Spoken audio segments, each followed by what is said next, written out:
Greetings, everybody. Bean Machine here. Welcome back to the Ethereal Archipelago. We do need to take a quick back pedal. Kyle, I need a Tinker's Tools check from you to attach the spike to the bottom of Magnus's axe. Right. You're attaching it to? Yes. Yeah. Okay. I'm It's trying to the figure acorn, out. correct? I just need a spike. The acorn was just Magnus being like, I don't know what type of magic materials you need to make this work. Do you want it to be a It piece can be anything. Okay. Magnus is not very picky. It just needs to work. Dean, what material would you allow me to attach to this from my workshop on the floating beer? Something that'll be able to take a lot of, or give out a lot of damage. Yeah. There is you do have a piece of polished steel that pretty closely matches the color of the blade already, without all of its ornate detail, at least. All right, let's do that. Okay, Tinker's Tool check. Can I? Trying to think how I can help him. How could Magnus? Because Magnus is not trained in any tools, but he could easily be like holding it still as possible for Dervik, just to give him the help action. I'll allow advantage for that. Thank you for that. That is an 18 plus 6. That's a 24.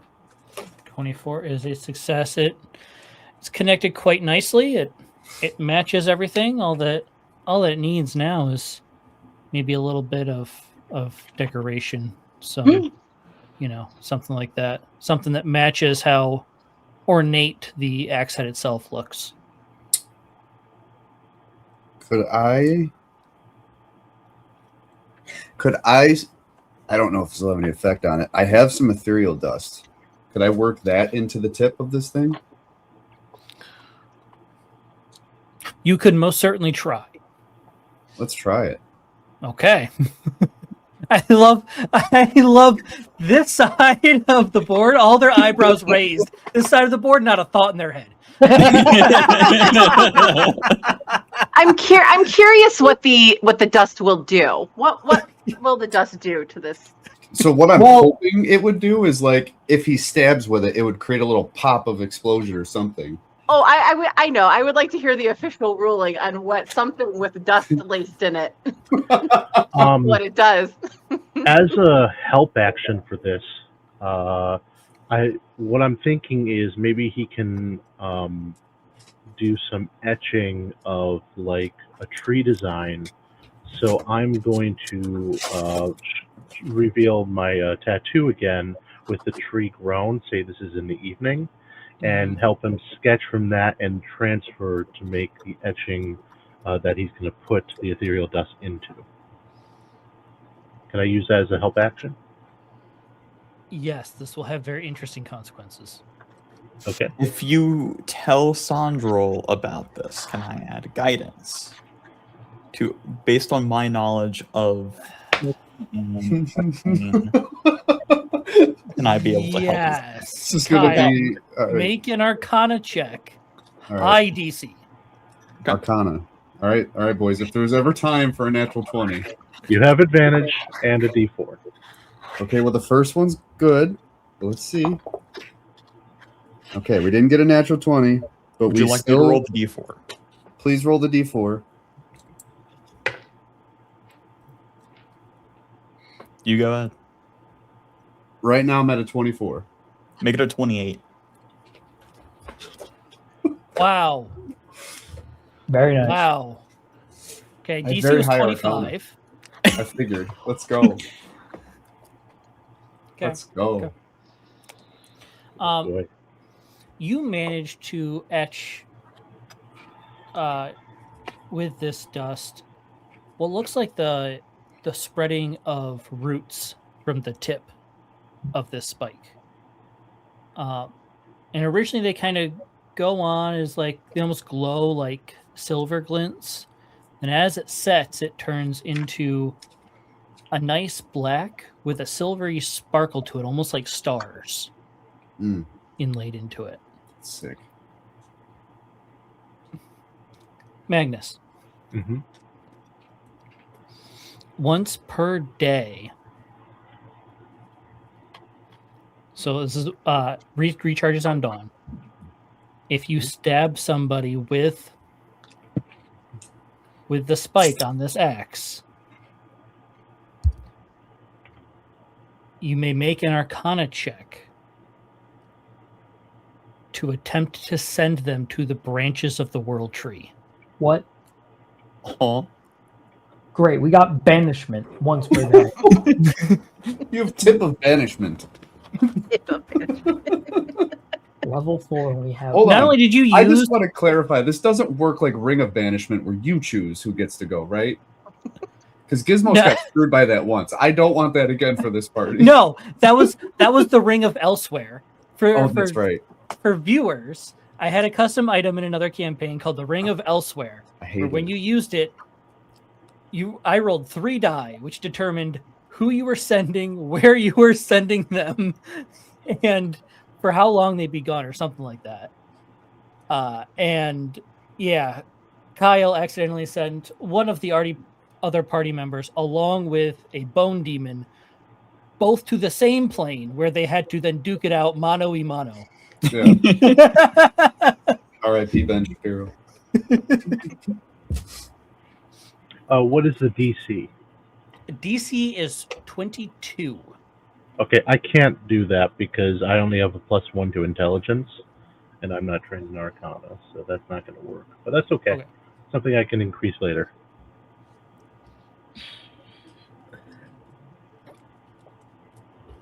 I mean, it should still deal like a D4 piercing damage or whatever. Yeah, Or it is still it- does D4 of piercing. Magnus just has to work on getting his intelligence a little higher. Well, he's maxed out everything else, so shouldn't be too hard. No, I haven't. I have to like gate him in some way. He's a monster at this point. So that was on the travel with the ship. We missed that last session. So now we're back just beyond the city gates of Nosghoul. The bustling first level district. What are we feeling? You all got your little hints, your little tidbits last week. Sandro is going to look at Calfar and say, I don't know about you, but it seems I have additional research to do here. I think it might be best to find another library. That is probably a good idea as well.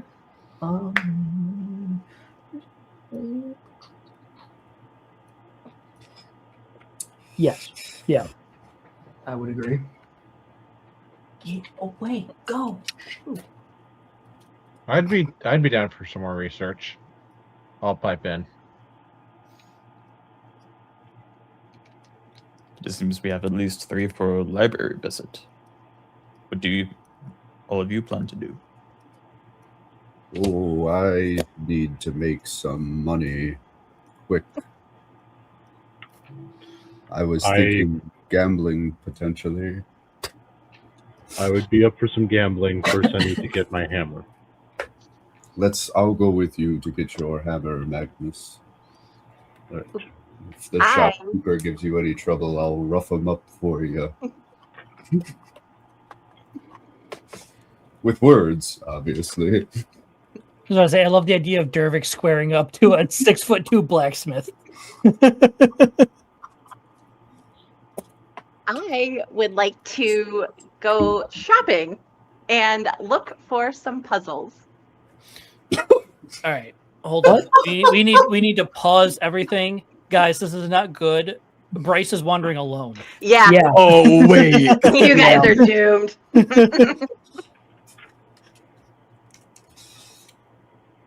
Oh, I never asked for that. Shoot. Dang it, I gotta talk to Dervik later.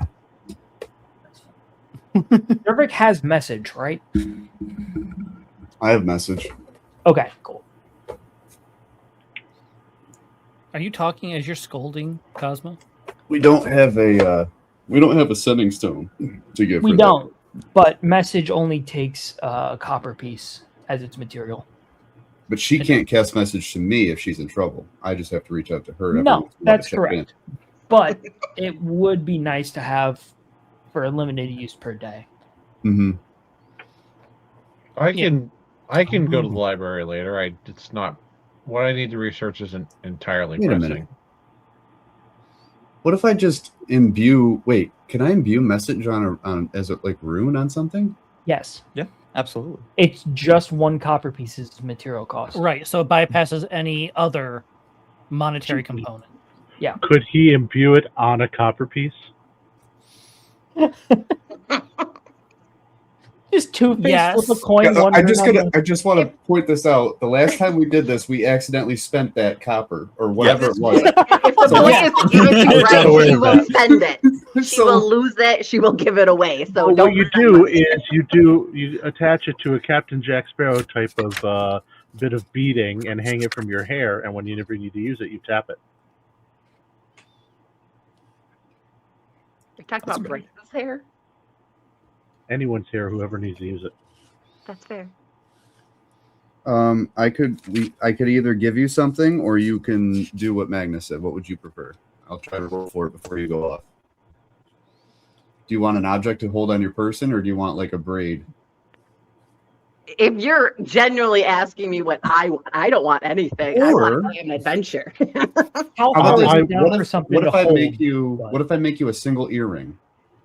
I will point out, My girl's classy. She's not wearing one. message has a very limited range, so if she goes like outside of the building, she's probably not going to be able to reach you. It's guys. what, 100 feet, I think, something like that. Like 120? 150 feet, I think. Yeah.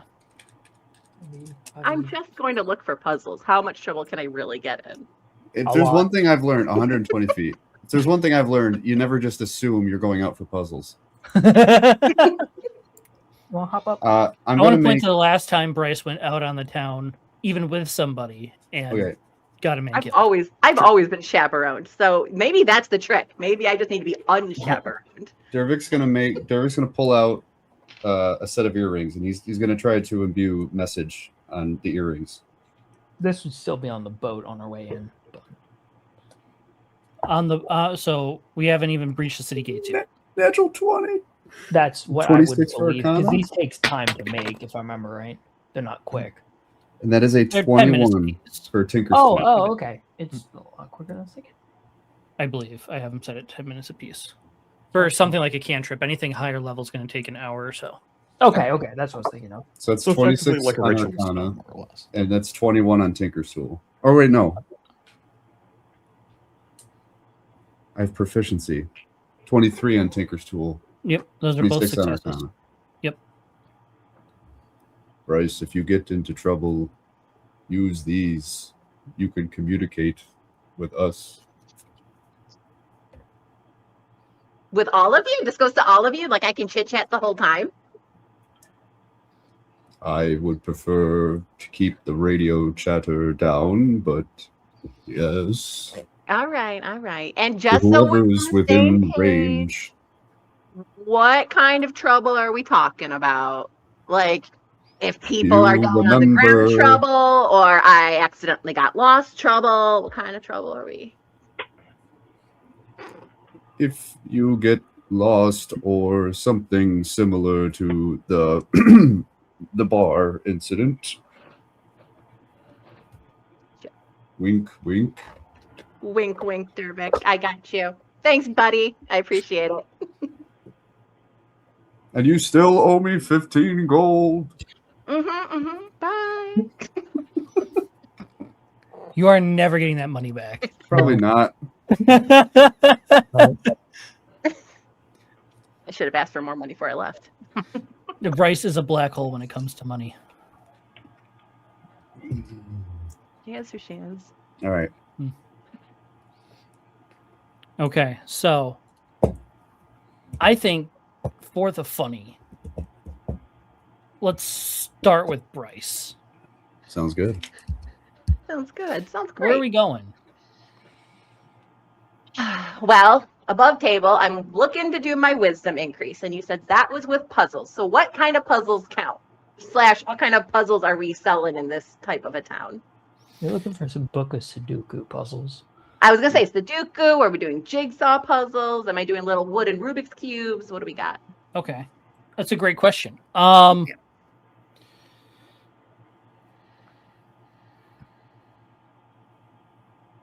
don't you? We'll do this.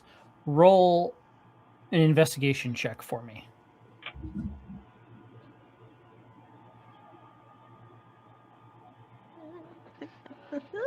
Eight. Good God. I have a suggestion. Yes. You know those chess booklets where you have like set moves of like you have to win within X number Oh of yeah, moves? yeah. Have Bryce do that, except Amanda does it in person.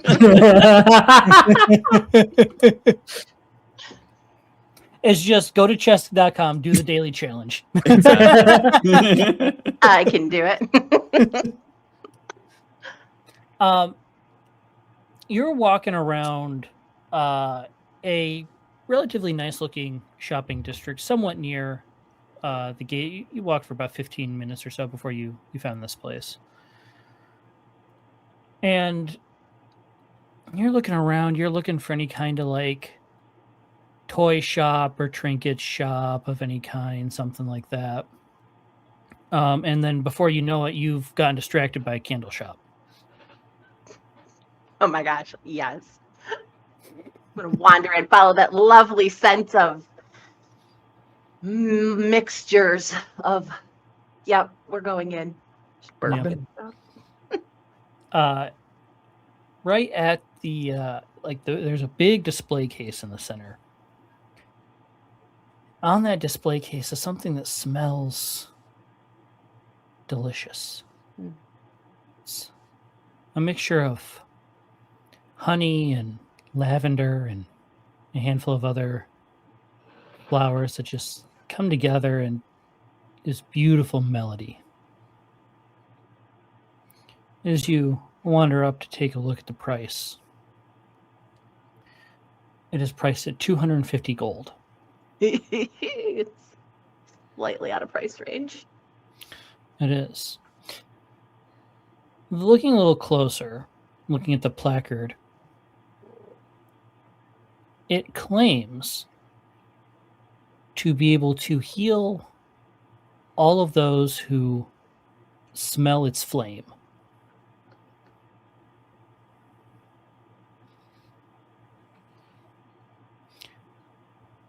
In-game, when this candle is lit, it provides an aura of cure wounds.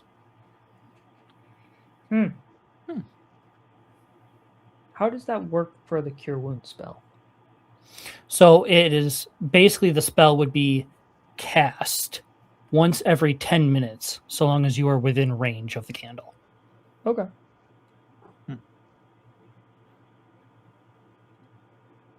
She's gonna walk. She's gonna look for a shopkeeper. Okay. Oh, hello, ma'am. How can I help you today? Hi. Oh my God, it smells fantastic in here. Wonderful selection. Do you make these yourself? No, actually, I have somebody just on the other side of the district that helps make these. Really? Oh my God, it's fantastic. Well done. I was noticing that candle in the center. That's new and interesting. Can you tell me a bit about that one? How did you make that, or did you find that?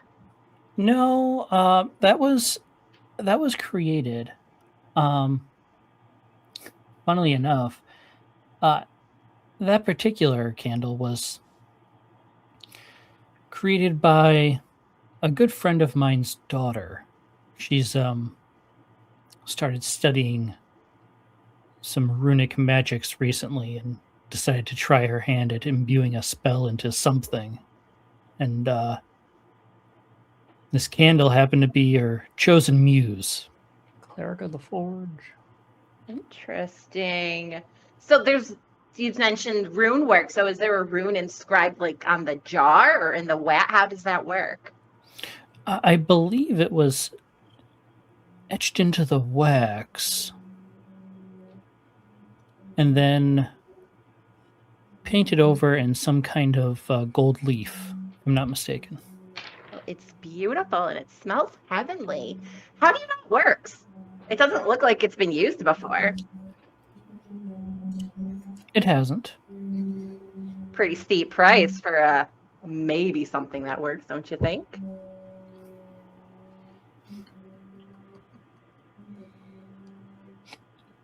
Dean knows what you're doing. I want that to be well made aware. Who is this Dean you speak of? I know no one by that name. Shut up. You're not in the scene.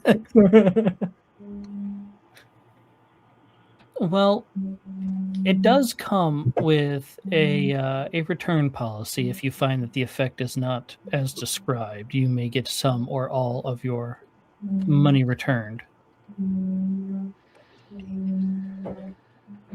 May get some. Oh my goodness. All right. Well, you know what? Let me browse around a little bit and, can I come back to you if I have more questions? Oh, yes, certainly.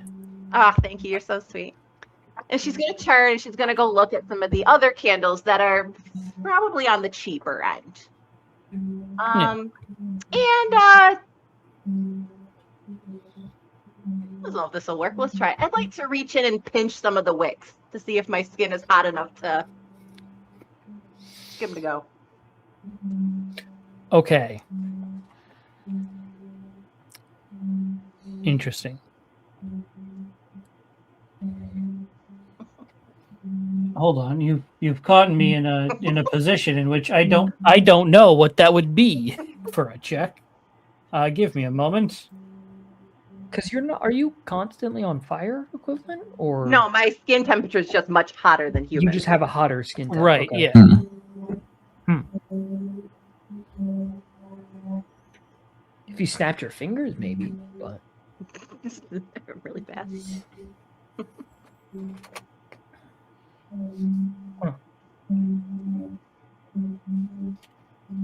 Okay, I'm gonna let you choose. I'm gonna let you choose survival or performance. Definitely performance. Okay. I figured as much. Charisma casters. 17. Yeah, you managed to light a couple. Oh my god. Oh my god, I'm so sorry. Just gonna start blowing them out. So silly. But those smell fantastic. And she's gonna wander to the other side of the shop and do the same thing. Okay. Make another performance check. Okay, that's an 18. Okay. Yes. Quite. You didn't actually have to go to chess.com and do the daily puzzle, kid. Do I succeed? You know what? Sure. Why not?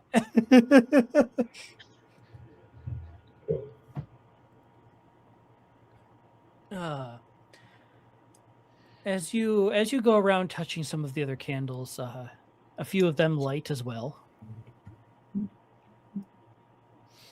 My goodness, I'm so sorry about this. These wicks are just really fragile, aren't they? Oh, I don't usually have this problem, but I guess I should have thought, fire genasi in a candle store might, cause a couple issues. Perhaps it would behoove you to not touch the wicks anymore. You're right. I'm so sorry. And she's going to wander back up to that center candle. You son of a bitch.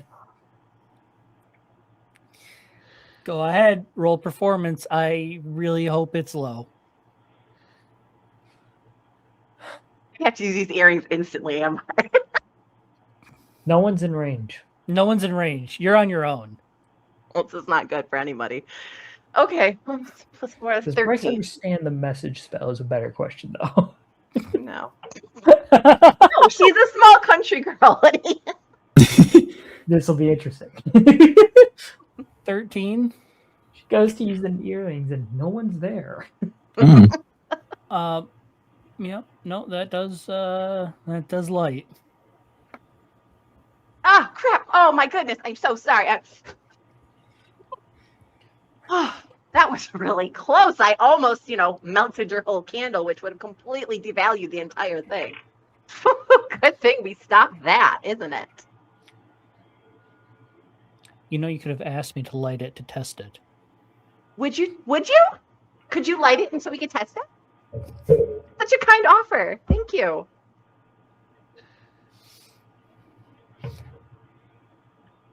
I feel the same, Connor. There's a play here that could happen. It's a question of whether she thinks of it, though. Well, now I want to know what it is.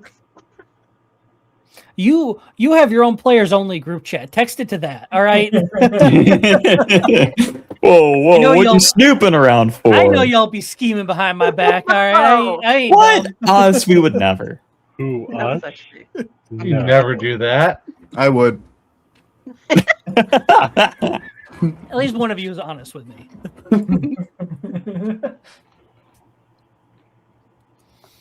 Pause while I'm thinking. Bastards. A lot of you.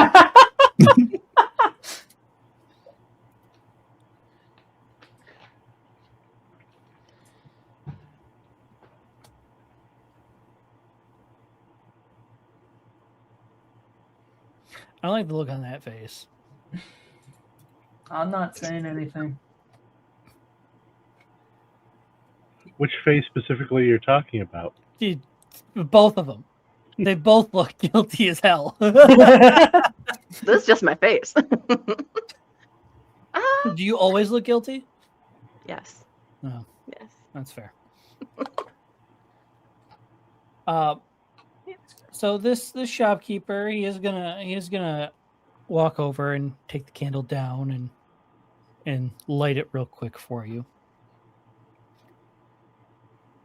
After about 2 to 3 seconds, you do feel a rush of magical energy, as though it is casting a spell. I don't feel anything, sir. Are you sure this is a magical candle? Roll deception. Oh, I'm really good at this one too. I know you are. Goddamn charisma casters. 22. God damn I it. roll well, but I have a +6 in that. Dean, do you remember when I Bugs Bunnied my way through 4 gates and shut them down? I remember this very well. Dean, I Why was do also you- playing Charisma Caster that day. Why do you curse charisma casters when you normally play charisma caster? Because it's fun when I do it. It's not fun when it's done to me. Ah, there. It's the first Deanism. Oh, shut up. The first of many. I don't have to be here.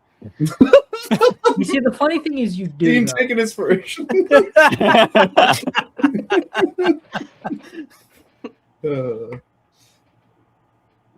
Somehow the shopkeeper believes you that you don't feel the magic, to which he's shocked and is contemplating letting it burn for a bit longer to attempt to convince you.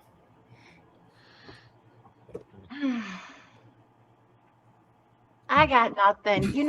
I'll be honest with you. I came in here because I have a really good friend who really likes candles. And I thought this would be the perfect thing to get him, is a really nice candle with some really nice magical effects. But, it's okay. You said you had someone across town that also does this. Maybe they have actual magical candles I can go visit?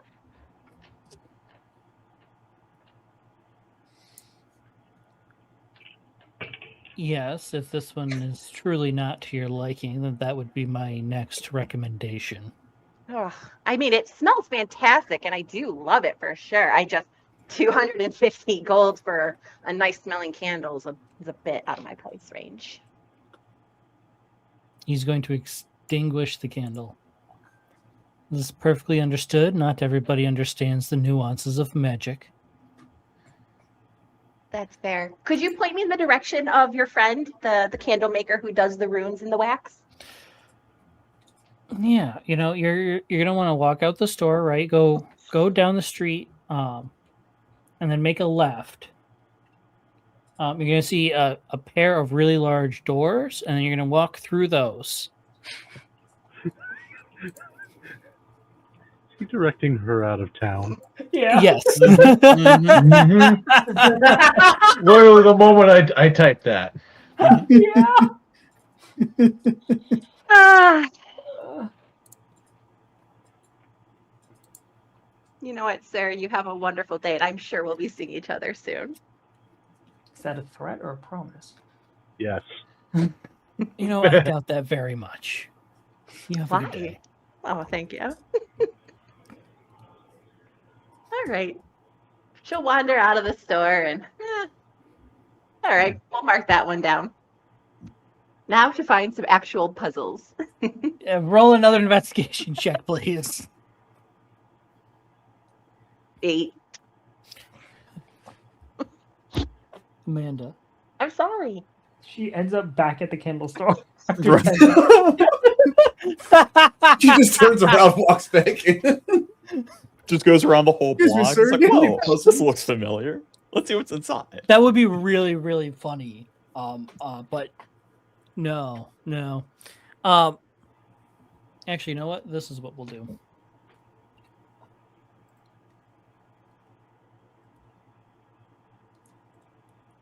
I'm a good gnome, and you've been gnomed. We'll do it this way. Hold on a second.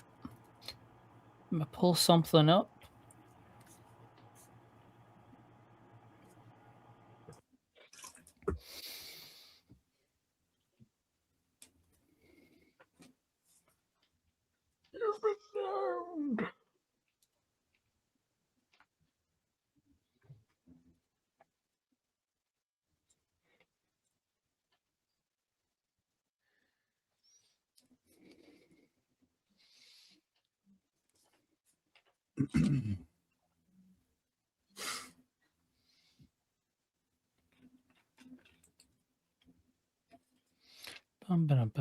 Okay. Go ahead and roll a d20 for me, Amanda. 3.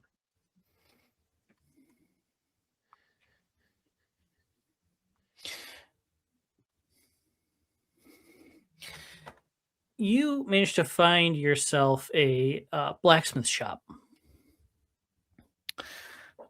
titled the Iron Maiden. As you walk into the shop, you find the oldest looking dwarven woman you've ever seen in your life. Like, dwarves typically live to 1,000 to 1,500 years in this world. This dwarf is pushing that 1,500 mark. Okay.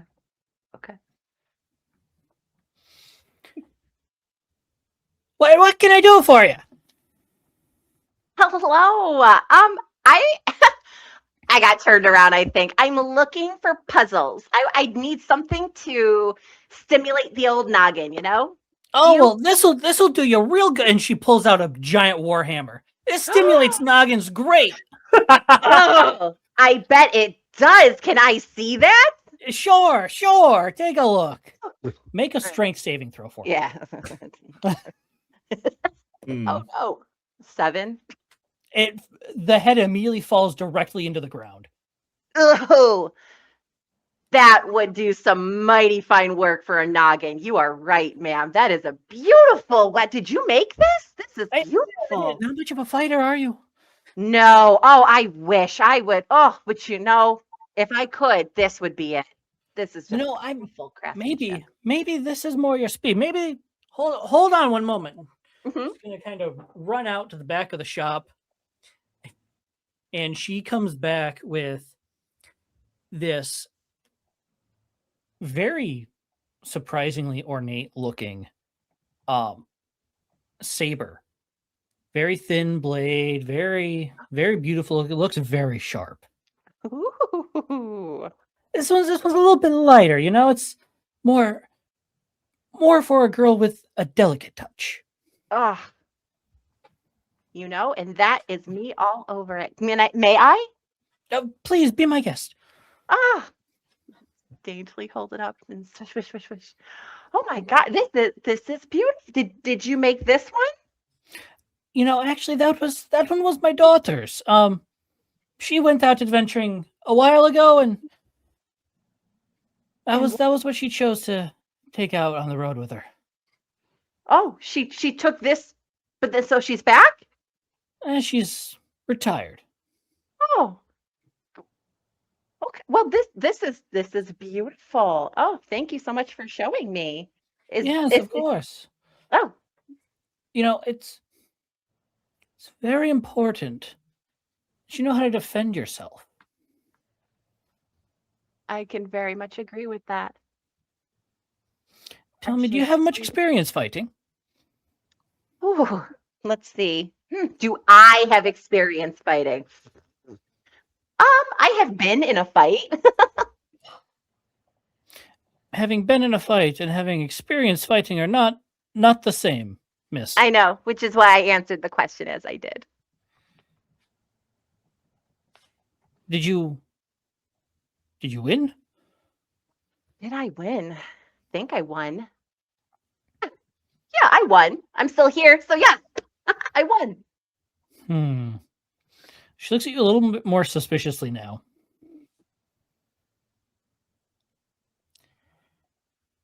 Now, tell me, you wouldn't happen to fight with magic, would you? I like to fight with everything at my disposal, wouldn't you say? That's the best trait of a warrior. Using the tools on hand. Yes. Yes. You know?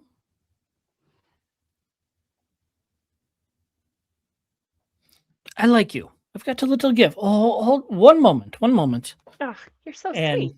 she scurries out into the back again. And let me pull up another thing. Oh, that's not the one I wanted.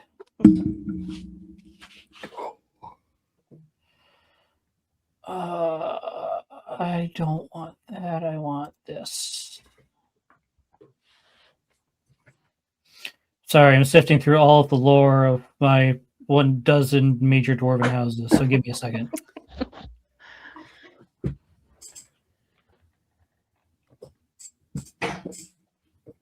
Okay. She comes out and she hands you a little coin. It's got on one side the image of a hammer striking an anvil. And then on the other side,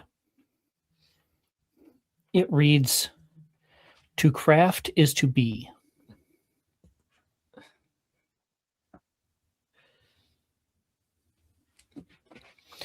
This is a token of my family. We'll give you some safe passage should you need it through certain areas in the city. Oh, thank you. That is so kind of you. I very much appreciate this. You are a very kind woman. Well, I thank you. I try to be. Now, Yes. scurry on along and get about your business. Oh, question for you before I go. Yes. Where can I find some puzzles? I keep wandering about and seeming to get myself lost more and more. If you head east down the block, take a right. Fifth shop on the left, I believe, is still a toy store. Perfect. And if you don't mind, could I get your daughter's name? I would love to talk to another female adventurer. there's not too many of us out there. It would be great to meet someone else. Unfortunately, that may not be possible. She's retired back to her home in the Stones for an indefinite period of time. Oh, I'm so sorry. Is what it is. Life goes on. And you said this sword was hers, that she took on travels with her? It was, yes. That's a heartwarming story. Oh, I wish I knew your family better so I could, honor her sword with maybe more adventures of my own. But I would not want to take this from you if this is the last memory you have. It is greatly appreciated. Some people see us dwarves as just lonely creatures. Not very rarely is that the case. Lonely. One of my best friends ever is a dwarf, and he's just got all oodles of friends. Lonely's not That's the word I good. would. Keep him close. I'm sure he will serve you well. Well, thank you so much for your time. I'm going to go try and find that puzzle shop. You're very welcome. Thank you. As you are leaving this shop, Mm-hmm. you hear this same woman screaming, "You call that straight etching? What kind of bullshit is this? Smack! Get back in that forge!" Ooh. On one hand, that sounds a lot like not my business. On the other hand, what would Magnus do? Magnus doesn't know. No. No. I love the look on Kit's face of like, Magnus has the same idea. None of my business. Let's get out of there.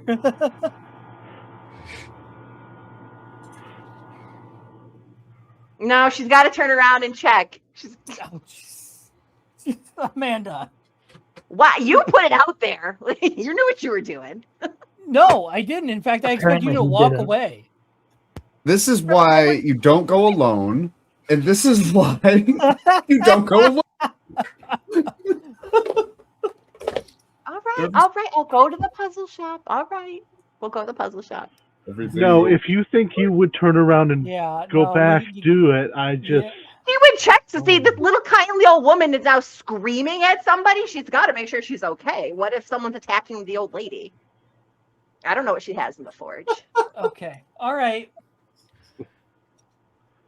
You walk back into the shop. Ma'am, are you okay? I heard screaming.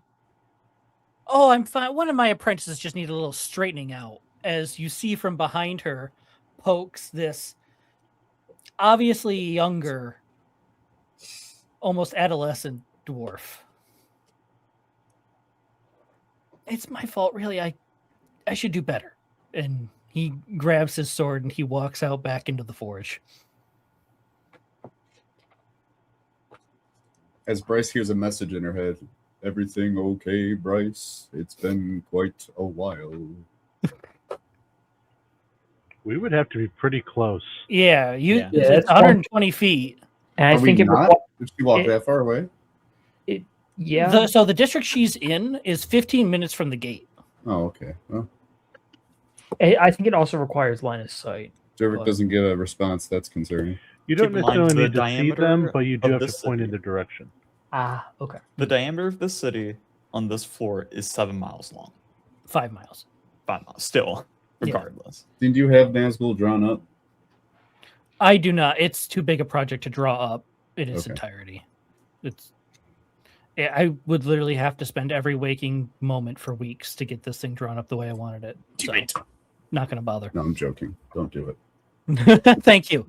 It's not. Please, my sanity. What's sanity? All right, I got it. Bryce is feeling tense. Doesn't like seeing a little kid getting scolded and yelled at, but she has not lost her cool. I want to put that very much out there. Okay.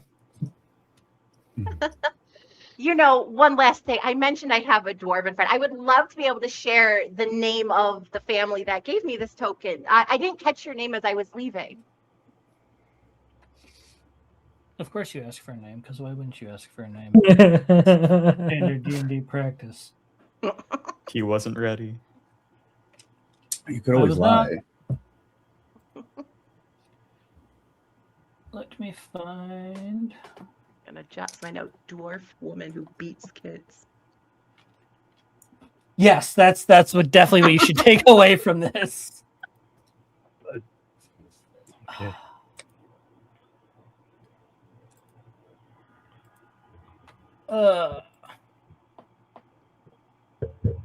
I thought it was House Gearhart just based on the message, but I guess I was wrong. No, man, it's not. Hopefully, it's not one of the houses aligned against House Gearhart. It probably is. We're gonna find out.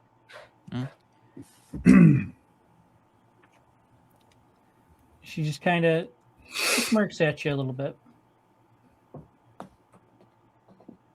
Bethuda Hammerstand. See, now the gears click for Kyle. The gears are clicking for Mr. Gearhart. Yes. All right. Well, I'm glad everything's okay here. Thank you again so much for the coin, and I will see you later. Of course, Bye. dearie. She's gonna walk out. All right. All right. Now I'm gonna go to the puzzle shop. Okay. If there are no It puzzles, took far longer than I expected to get here. but we're getting there. We're there. Can I just follow the directions, or do you need me to roll? No, Thank you. I'm not gonna make you roll for it. As funny as it would be, I'm not gonna make you roll for it. Thank you. Bethuda. Bethuda. Bethuda. I apologize if that didn't come through properly. Bethuda.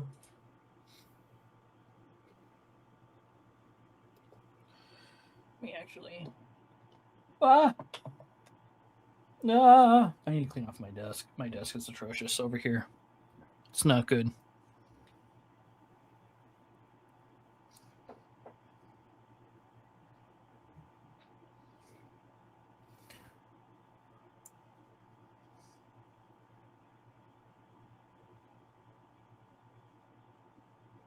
Okay. You make your way into this toy shop, and there's a lot of, as you walk in, it's not as noisy as you expected it to be.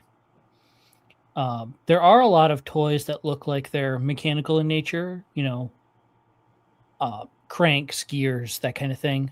There's also a lot of toys that are very plain, wooden or stone, that kind of thing. Roll for me 2d6. Give me each number separately.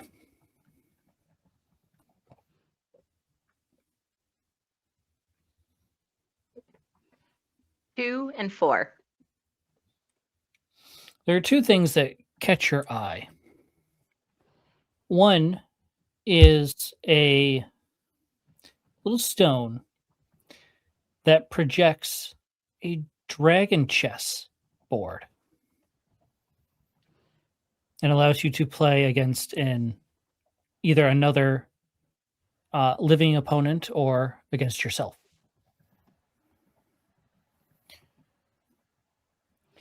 The other is what's commonly called a shuffling numbers puzzle. Looks a lot like an abacus. Okay. Do you know what an abacus is, Amanda? Yes, I know what an app is. Okay. Thank you. Just ask it. I'm not sure where some of your knowledge lies sometimes. So Yes, I know what that is. okay. So it looks a lot like an abacus, but rather than all of the beads being the same number or the same color, there are actually 3 separate colors scattered. as you pick it up and you kind of look it over, the colors of the beads seem to shift a little bit. And as you turn it over and look at the bottom, it gives instructions. Red is -1. Blue is +1. Green is +2. Make each side of each row match 0.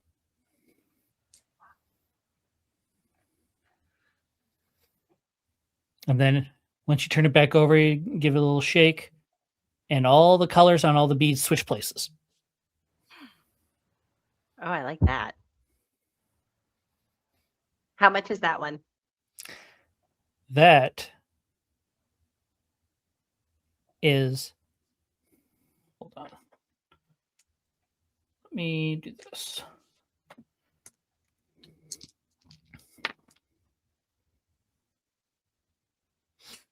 $3 gold and 6 electrum.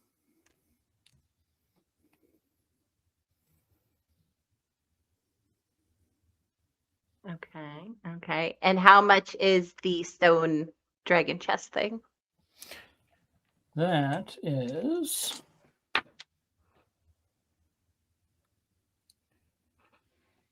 $5 gold and 4 electrum.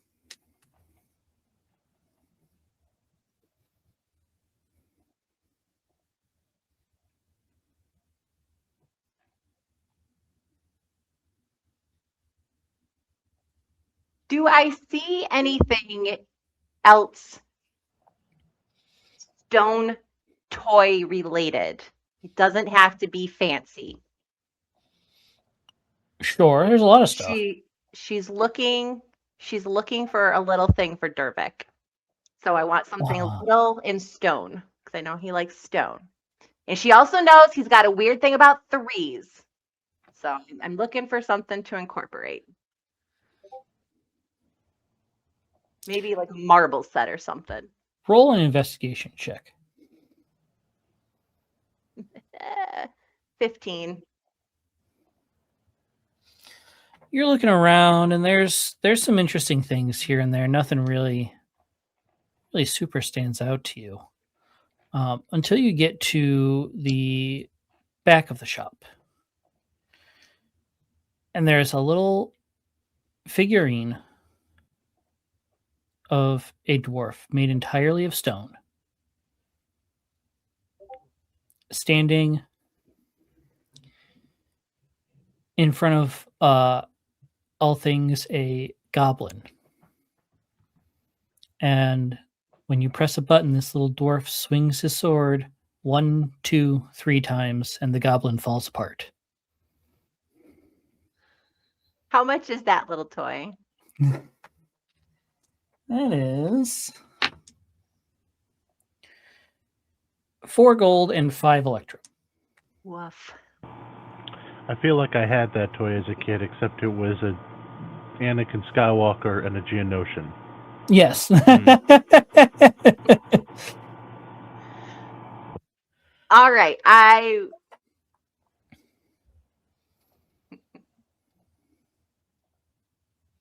No, I'm not going to do it. Okay. I would like to go ahead and I want to purchase the shuffling puzzle. Okay. And the little dwarf figure. Okay. That is 7 9. 11 electrum. What? 7? You said the shuffling puzzle was 3 and the stone projecting was 5? 3, not 4. So yeah, so it's 8 gold and 1 electrum total. All right.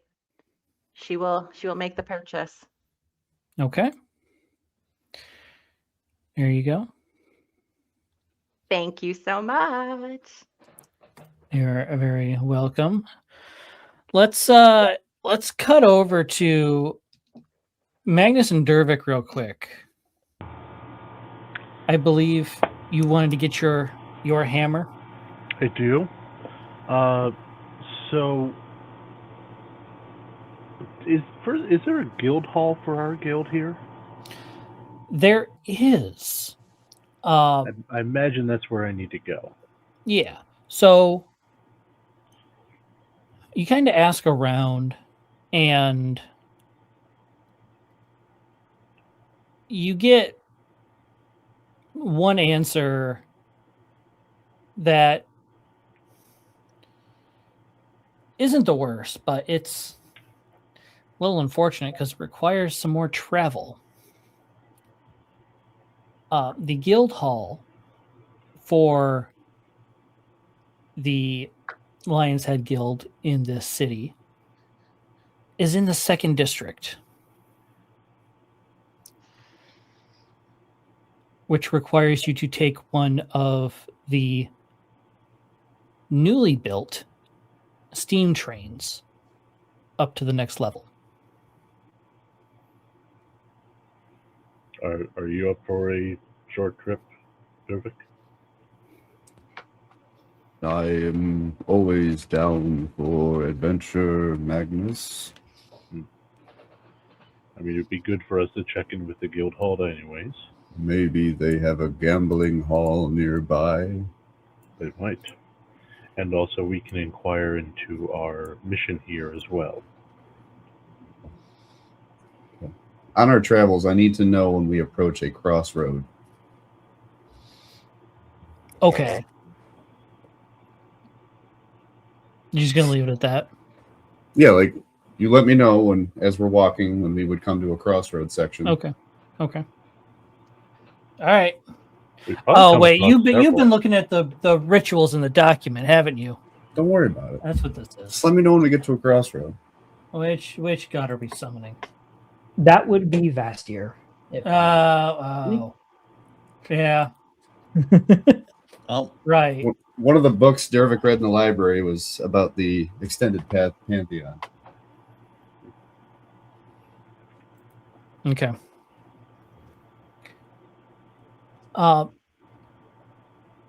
You managed to find the train station. Vastir? There are multiple train stations that sit on the outside of the city walls.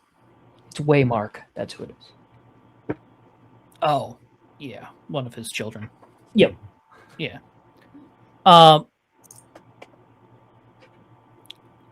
And from what you both can see, these trains, they go on an incline against the walls of the city,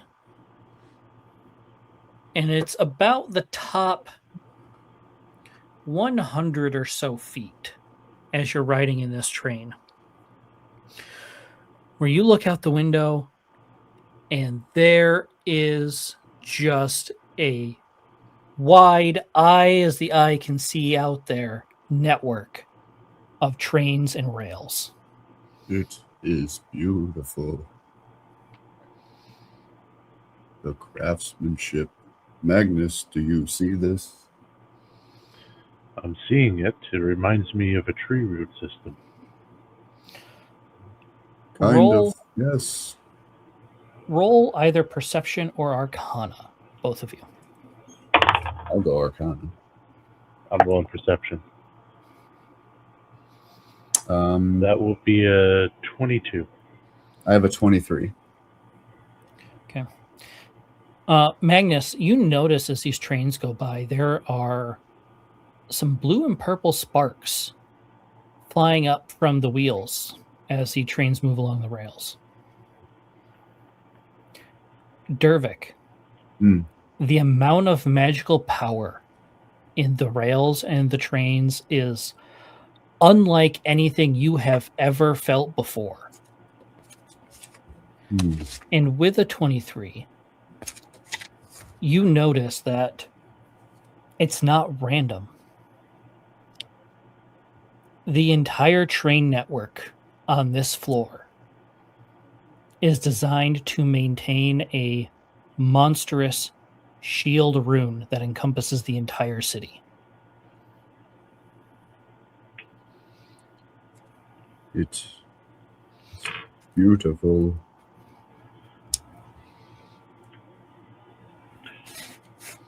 This Well, entire definitely. train system casts shield on the city, Magnus.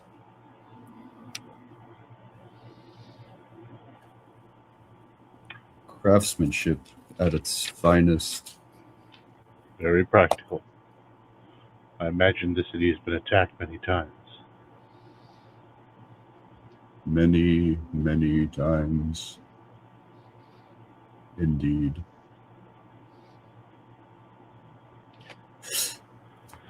It's not much longer until you reach the second district. Up here, the air is somewhat thinner, but not spectacularly so.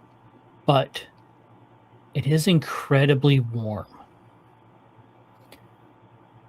As you step off the train, you make your way towards a balcony just opposite the train station. And you look out to see about, from what you can tell, maybe 75 to 80% of this district is one giant forge. Oh, Damn. Dervik's jaw is probably on the floor. I could live here forever. Welcome to Time Metro. Sorry, I had to throw in the Bionicle reference. I was going to say, what is that?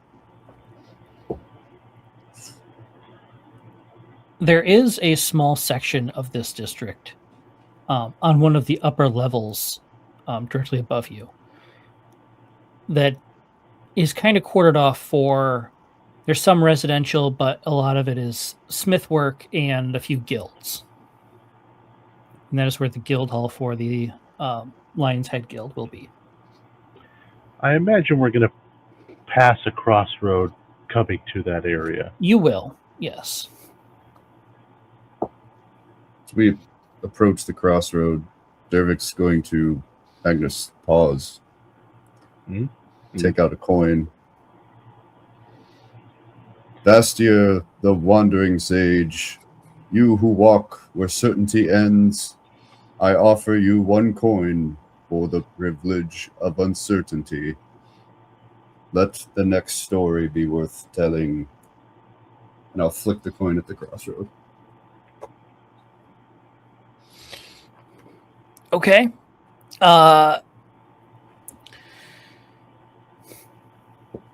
We'll make this interesting. Roll for me a d4, Kyle. 3. The coin lands in the center of the crossroad and rolls ever so slightly forward before landing to rest.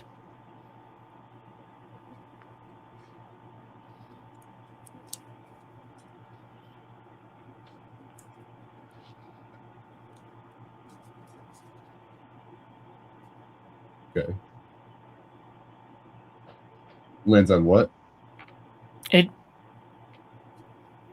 Rolls Were you forward, looking lands for? back. I didn't hear what you said. The mic cut out. Oh, it just lands heads up, directly ahead of you.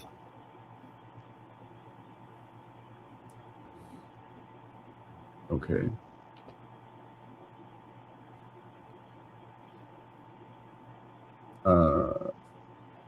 We must go forward, Magnus.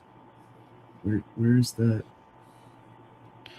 I don't believe I gave an interpretation for heads or tails. I left it up to my discretion. Did you? Yes. Hmm.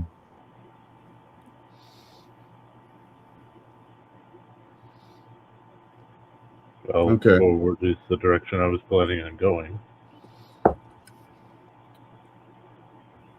Let's walk Okay. forward then.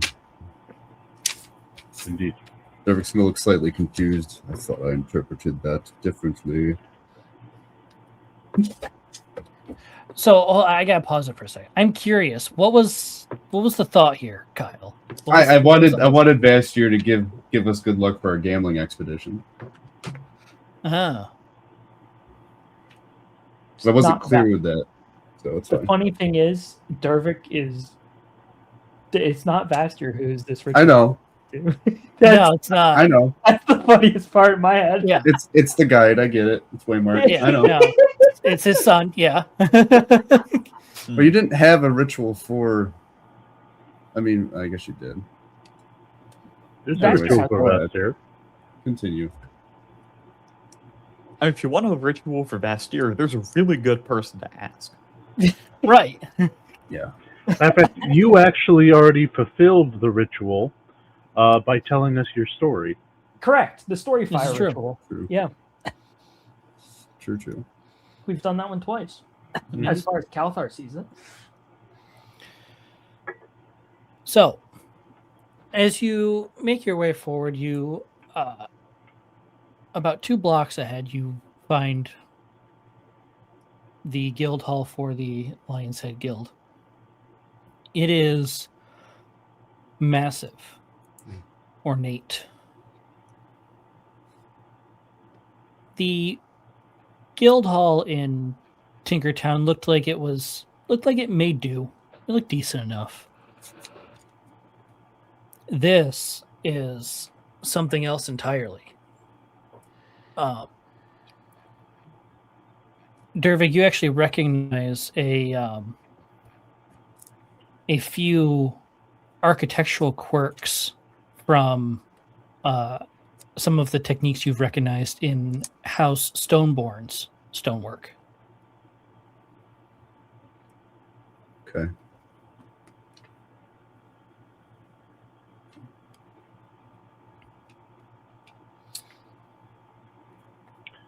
I feel like everything in this city is going for intimidation. I mean, it is like the dwarven capital, essentially.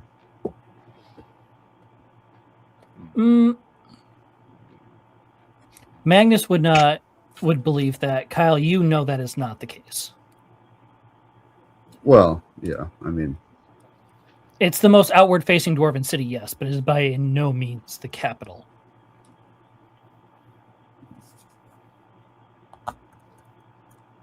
Is it now? Interesting. Shall we show that we are not intimidated? I'm drooling on the floor over the craftsmanship. I am not intimidated. All right, let's go. And I will push open the door. I patch over my eye, obviously. Right. As you open the door. Oh, well, hi, hello there. How are you? What can I do for you today? Mm-hmm. I look around to see who's talking to me. Oh, sorry about that. I forgot sometimes people can't see me very well, and a really short-looking tiefling actually drops from the ceiling. Ooh. Good day, trickster. What can I do for you?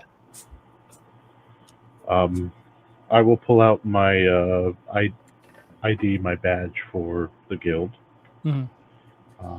and say, we're here for 2 reasons. The first is I have an item to pick up that was sent here from Tinkertown. That's the right name of the... Yeah. From Tinkertown. Oh, you must be Magnus. Oh, yes. I am. No, our blacksmith was very excited to work on this item. I can definitely show you where he is. And then I believe there's a job our team is supposed to pick up. I was hoping to get information on it. A job? What kind of job? Do you know what? Escorting a scientist through the Gravitos stones. Oh, yeah, that crack archaeologist. Yeah. Yeah, no one wants to talk to him. I want to talk to him. Well, you'd be the first. Good. And he's going to, in quite a quick fashion, move on through the guild hall. You both get the impression this man should not visit Tinkertown for fear of the speeds he will achieve. Yeah. Yeah. Good to know. Good to know. Does Adderall exist in your world, Dean? If it does, he is on it times 10.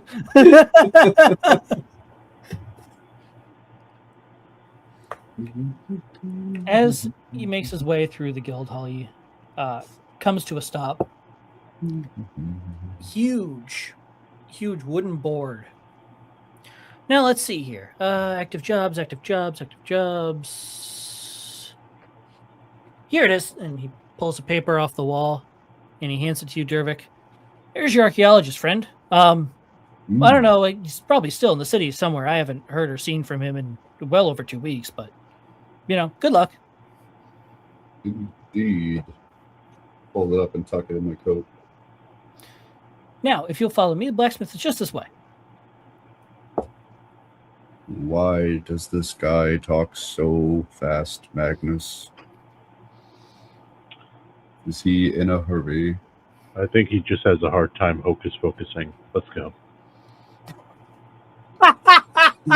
Hocus focusing, huh? I pulled it from a Zach the Bold Yeah. video. Yeah, I remember the video very specifically. Yes. That was a good one. Almost worthy of inspiration, but not quite. I'll work on it. Yeah. And he takes you through the guild hall. Excuse me.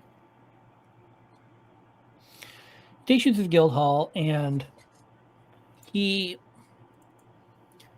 takes you down into a basement level. And inside this basement level's majority of the guild shops, barracks. And on the far end, actually close to the entrance, is where the blacksmith shop is.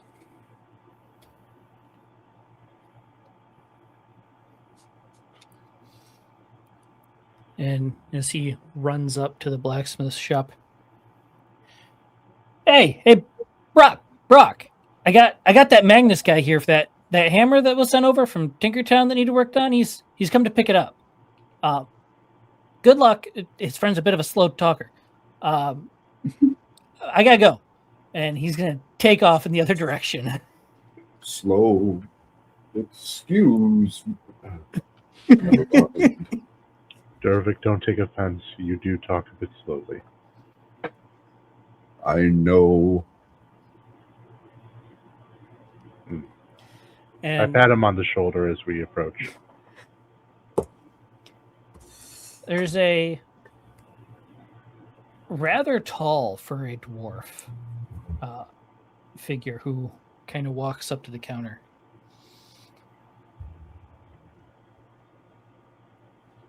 Which one of you is Magnus? That would be me. Oh, big fella. Understood.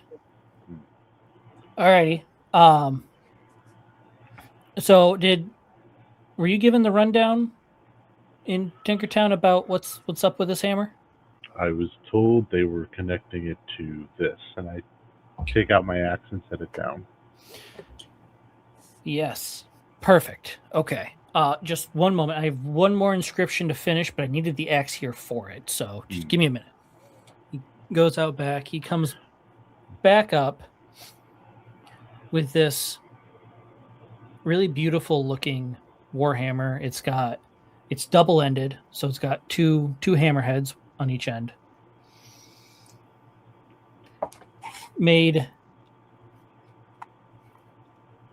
almost entirely of a rather high carbon dwarven steel with a gold inlay, and then two kind of little cherry on top, there is a rather interesting looking bluish purple gemstone, what you can only assume is maybe a sapphire, sitting right on the top of the hammerhead. Now, this will just take a moment, and he kind of rubs his finger along the axe's head. Interesting, interesting. Okay, and he grabs one of the pouches off his belt and grabs a chisel and starts making a few incisions and inscriptions. Sprinkles it over with some gold leaf, and then takes out a small pinch of Atherium dust and blows it onto the hammer. And that gemstone shifts. Hey, Kit, what is that axe currently set to? What element? I think it was last set to Radiant. Radiant. So it changes from like a bluish purple to a brilliant white. Go ahead and give that axe a spin for me, why don't you?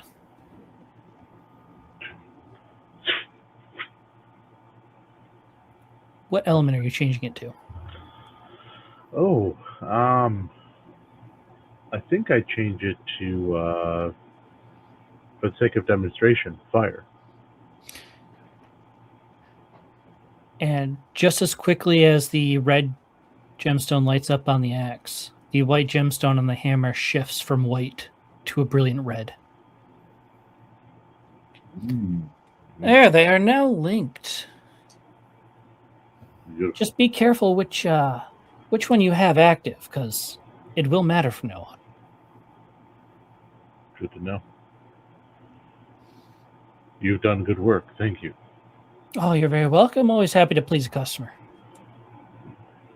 What happens if they get out of sync? Is there some sort of range that they have to be within proximity of each other? Not that I'm aware of. They should be connected by the branches of the World Tree, which reaches the entirety of the material plane Good. and many other planes. Where did you learn this craftsmanship from? Well, I spent a bit of time in a different realm myself, and Did you say Found a out. different realm? yes, I traveled the elemental plane of Earth for a time, searching for some rare gemstones, and found some really old magic, which upon further study was a remnant of a World Tree branch that had since moved on from its location inside of the earthen plane. Interesting.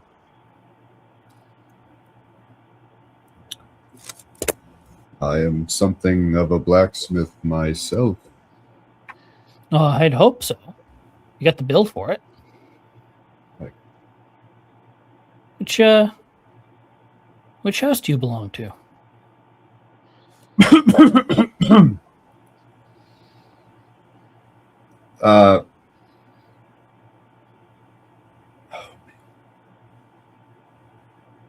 You had to know this was going to come up while you were in this city.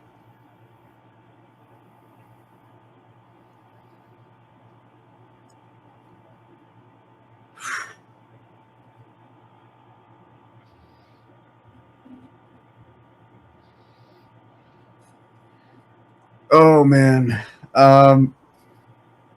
Crap.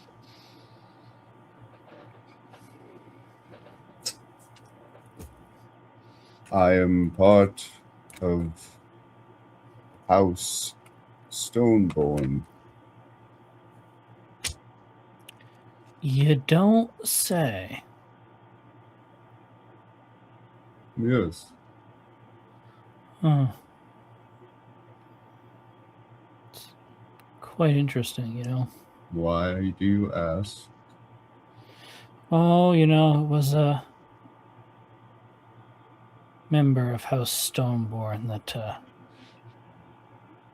sent my father on a mission he could never return from. Hmm. Luckily, it wasn't me. You know, it's funny that you would say that. I don't think it's funny. I feel sorry for you that your father did not return. No one should have to lose a person they love. He's going to kind of lean over the counter at you. Just know that the deep eye is ever watchful.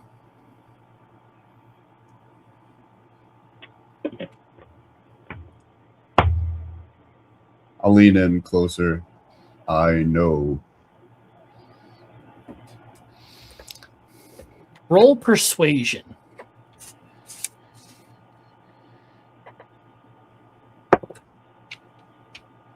Uh, 23. Okay. He doesn't say anything else, but he just kind of backs away. All right. If there's no other questions, I have some other work to get to. I also have other work to get to. Come, Magnus. Thank you again.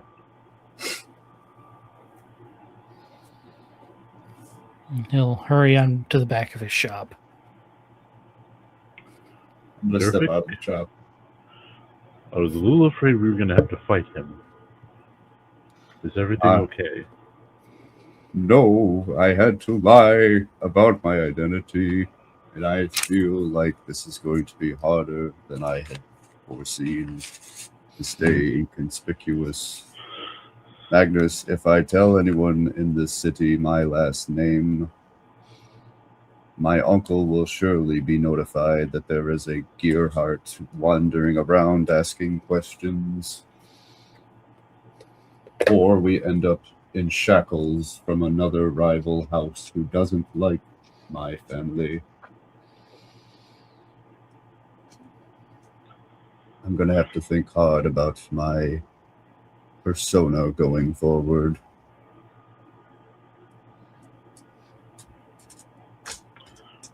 How common is it for dwarves to be unaffiliated with a specific house? Not very.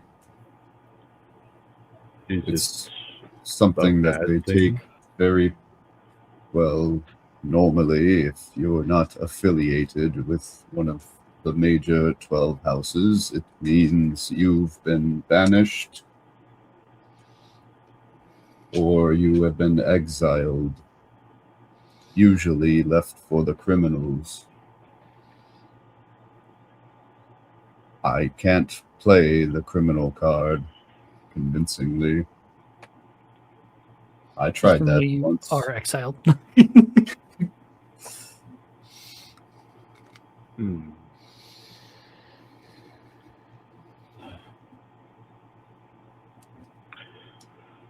Noted. Stay away from other dwarves as much as possible. Rather just keep them away from me, and you'll be fine.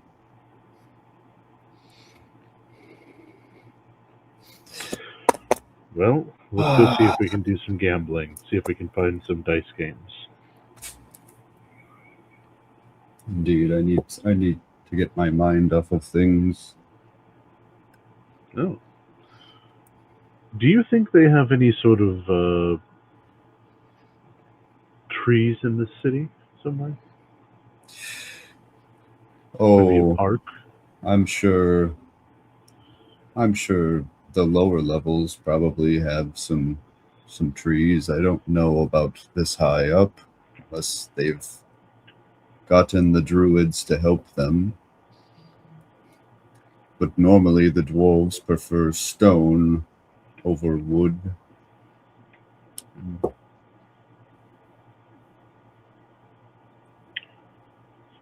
Someone wanted me to send a message to someone, but can't remember. or try and send a message, but we were nowhere near trees at the time we were on the ship. You were going to send. Wasn't there other druids or something? I do remember vaguely something. I had contacted some druids, and they ended up going to start the new city where we had done our fighting. But there was another message someone wanted me to send on the way here that I couldn't at the time. It's come from a couple sessions ago. I can't remember exactly the details. I'll have to rewatch that episode or something. Yeah, I was about to say, do you remember which session it was? I think it was a couple sessions ago, but I can't remember specifically. I just know we were on the airship. The session, so 2 sessions ago was the session where Bryce and Elric went on their date. Right. Or no, that was last session. Yeah, Yeah, last that was session. Yeah, that was last session. Last session. So I think it was the previous session. Right. It might have been Sondrel, but I'm not 100% certain about that. Someone wanted me to send a message. I can't remember. I don't remember that and don't have it in my notes. Yeah. By the way, I earlier today I thought of the perfect name for last week's session for YouTube. Yeah. Mm-hmm. Operation Date Night. I love it. That's amazing. Excellent. It was a success. Yes. It was. It was a success. It was very well played. Very well played indeed. You continue to keep me on my toes, Amanda. I appreciate that. Thank you. I don't remember, but we're going gambling anyways. Yeah. Why don't we take a quick break? We'll do a little bit of gambling when we get back, and then we'll pop over to the other 3 for lore drops. Excellent. Sounds good. Back in 5. Uh, Oh, let's do a little bit of quick gambling. Why don't we? Mm-hmm. yes. There is nothing on this floor. You'd have to probably go back down into the first district to find something Okay. like that. So It's fine. We have to meet up with the party anyways, and we have the things we needed. So yeah. So you head back down that way. Why don't you both make? I'll leave it up to you. Investigation or perception. definitely perception for me. No, they're about the same for me, but I'll do investigation. 19. 15 plus 4. Okay. Oh, no. Plus 5, so technically 6, but Yeah.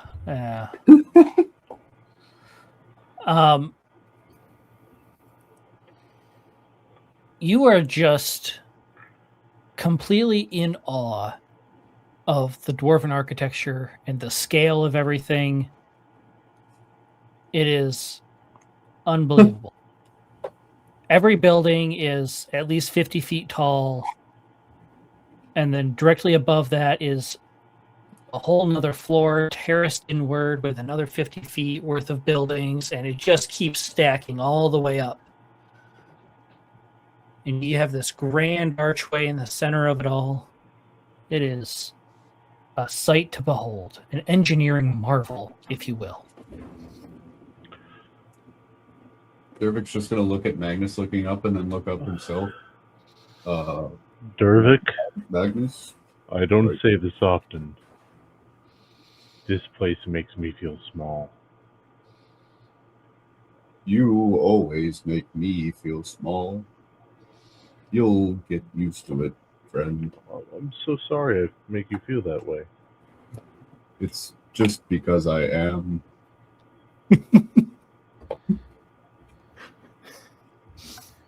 It's not about your size, Magnus. It's about how big your heart is.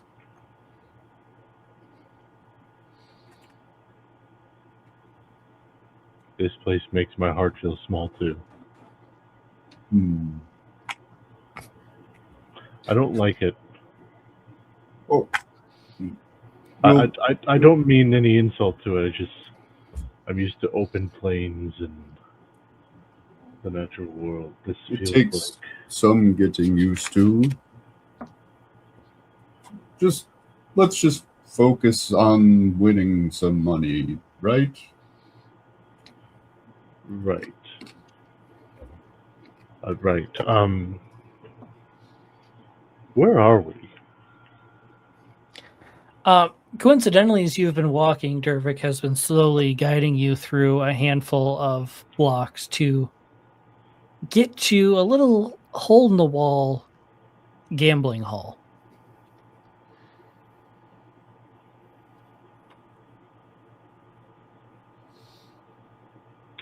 Let's go inside.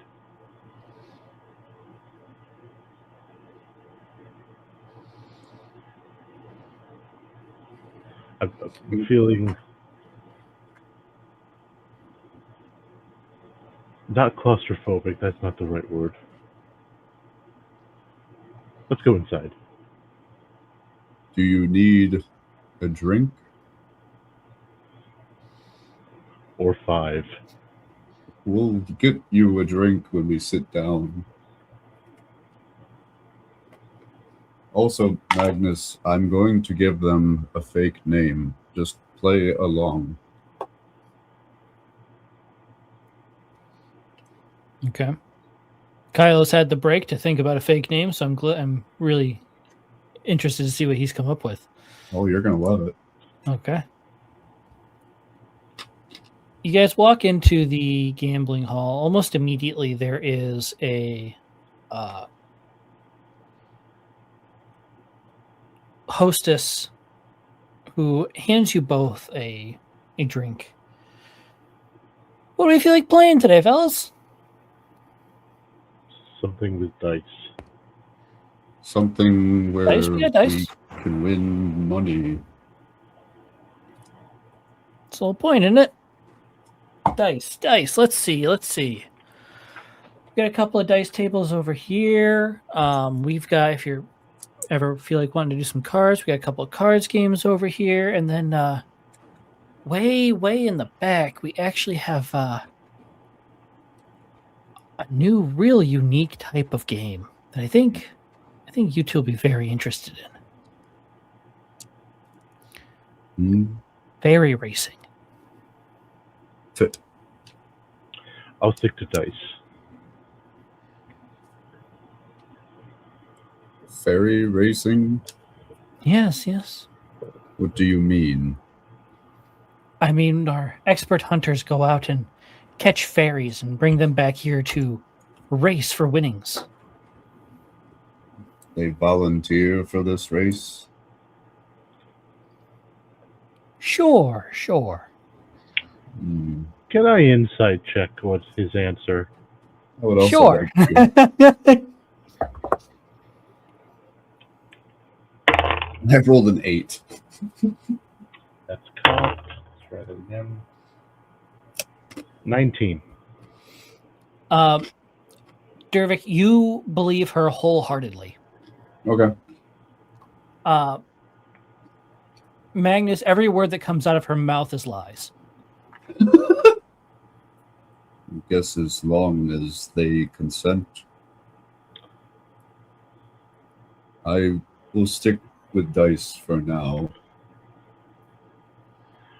On second thought, I think I'd like to see one of these races. Well, if he's in, I guess I'm in. Of course. Right this way, gentlemen. And she leads you through the tables all the way into the back.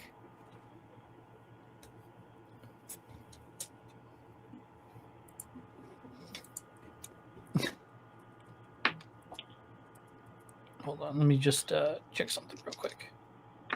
Dean, this is not going to end well. I'm just going to say this right now. I know it's not going to end well. It's really not going to end well. Okay.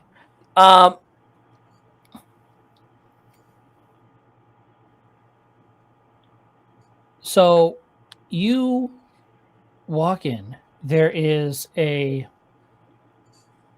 what looks like a track in the center of the room that's got lanes. It's got hoops. At the start of this track are 5 fairies in 5 distinct colors, sort of hovering there. Make a perception check for me, Magnus.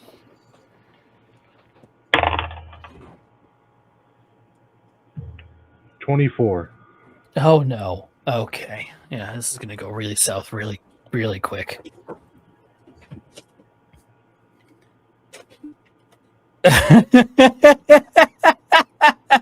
Yes, Amanda. Exactly. As you kind of scan the room, you notice a curtain in the corner. So it's not super closed all the way. You think you saw a cage of some kind back there.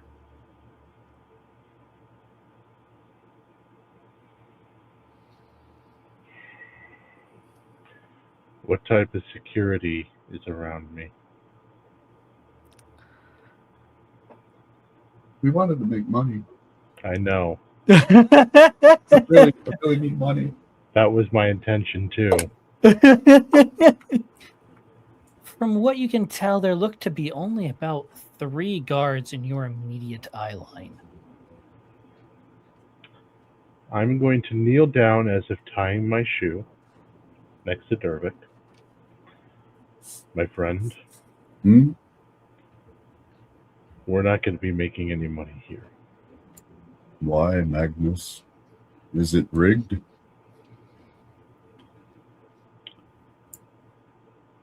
These fairy are not here by choice. But she assured me that She lied. by order. Dervik, this is your opportunity to walk out. You don't have to be affiliated with anything that's about to happen. Magnus, I cannot walk out of here with balance not being restored. These fairies need justice. You just see Dervik crack his neck. In that case, I recommend you stay back until you see that you need to step in. Work for you? Indeed. Magnus stands up and is already locked in. Oh boy. All right.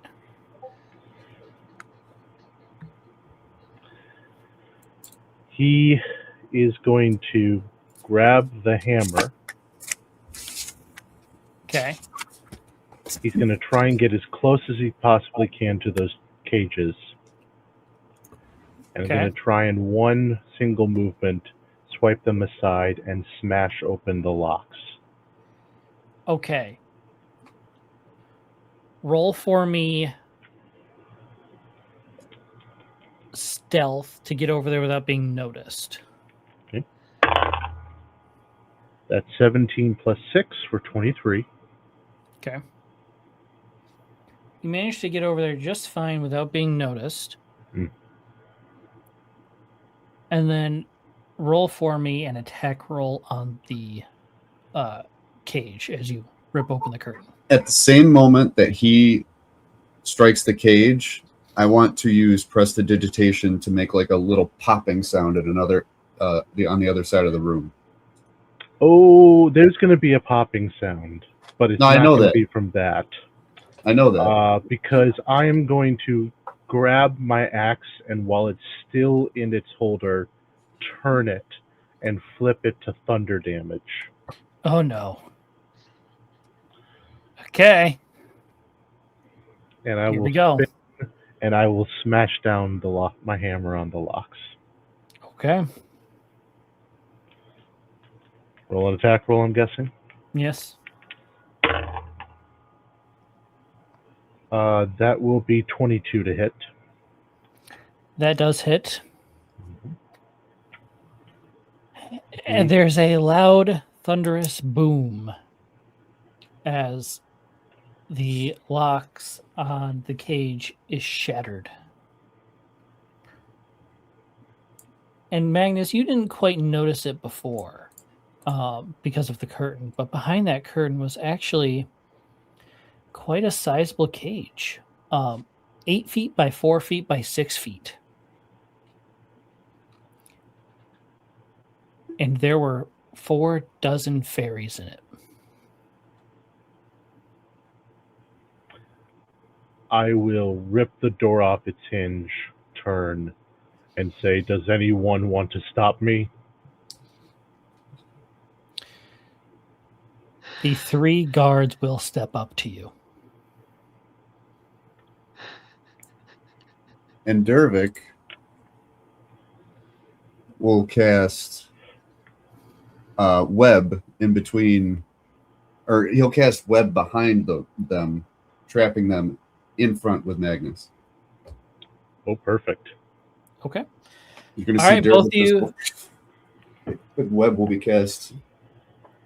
both you roll initiative.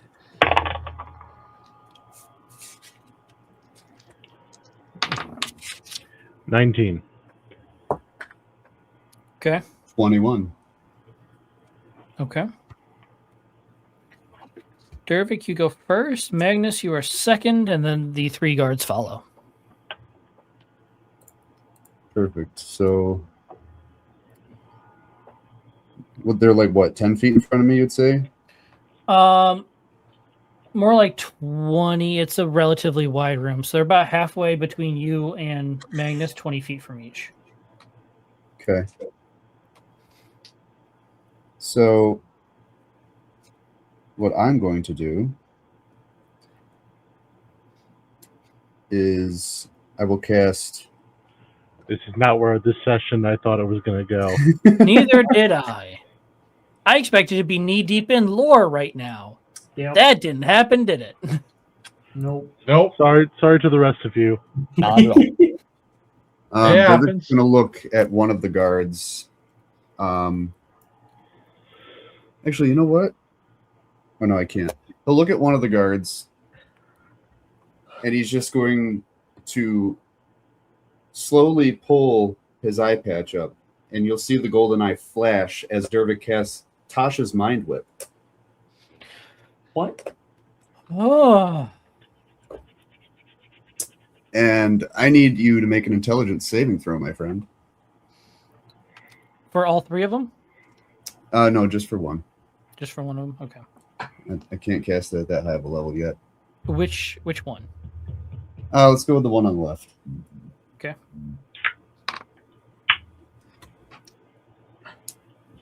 That's a 10. Oh, yeah, you fail, my friend. Okay. Figured. You now are going to take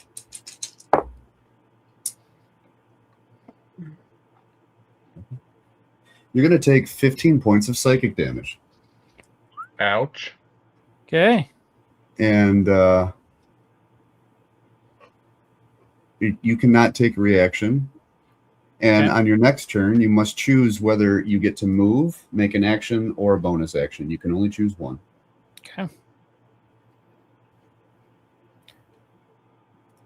And then as my bonus action, I will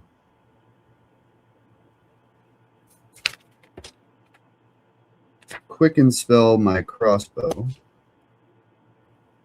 whip that out, and shoot the guard in the middle. Hold on. What? This is my bonus action. I will use quicken spell. Oh, you So use that- quicken spell for the whip. Okay. Yeah, I did it in reverse. You did. I'm gonna quicken spell my gun. Right. Right. I was like, that Real. doesn't make sense. So Call it the gun special. does a 20 Instead of bullets, what? he shoots out sparkles. 25 hits. Okay. You shooting the same dude? No, I'm shooting the guy in the middle. Okay. And this is that. So I need one of these. Sorry, I haven't used this yet. Let me make sure I'm doing it correctly. Okay. Oh, yeah, that's right. You put a new rune on your crossbow. I forgot. I did. Okay, so that is 10. That is 13 points of piercing damage. 13 piercing. Understood. Okay. And then as my reaction, I will cast shield on myself. Shield can only be cast if you got hit. Oh, If okay. I remember Well, then correctly. Yeah. Or if it they're says, about it to just hit says you. reaction. Right. If they're Yeah. yeah. So it's a reaction to if you're about to be hit. Okay. Which I don't think they're going to hit you because you have locked them with Magnus. Mm-hmm. This is a cage match now. It's kind of the point. It is. And I'm going to be honest with you, Kit. You could win this barefisted. Probably. I'm not going barefisted. It should be pretty beat up. Understood. It is your turn, sir. Okay. How far away from me are they, and how far behind them is the web? So you are about 20 feet away from them. The web is 5-ish, a little more than 5 feet behind them. Perfect. I will charge 20 feet using my charger feet towards the guy in the middle. Okay. And when I do so, I will attack recklessly Okay. and also use the push maneuver with my Okay. hammer. Right. Oh boy.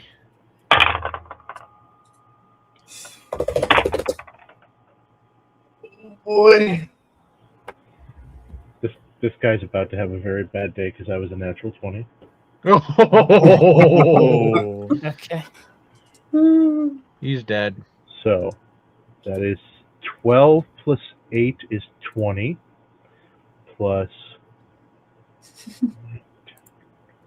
32 plus 9 is 41 points of bludgeoning and thunder damage, and he is Dead. thrown directly into the webbing and caught in it. Funny thing about that, he's not. The webbing is now stained red. Okay. Yeah. Ah, yes. These And guys have then- 20 HP. Later. And then I will roar in the face of the other two Okay. as my bonus action for this round, because I didn't use my bonus action this round. Roll intimidation. So I think they actually have to make a saving throw. Is 2 it- wisdom saving throws. Okay, it's a whiz save. Yeah. Oh my. What's the DC?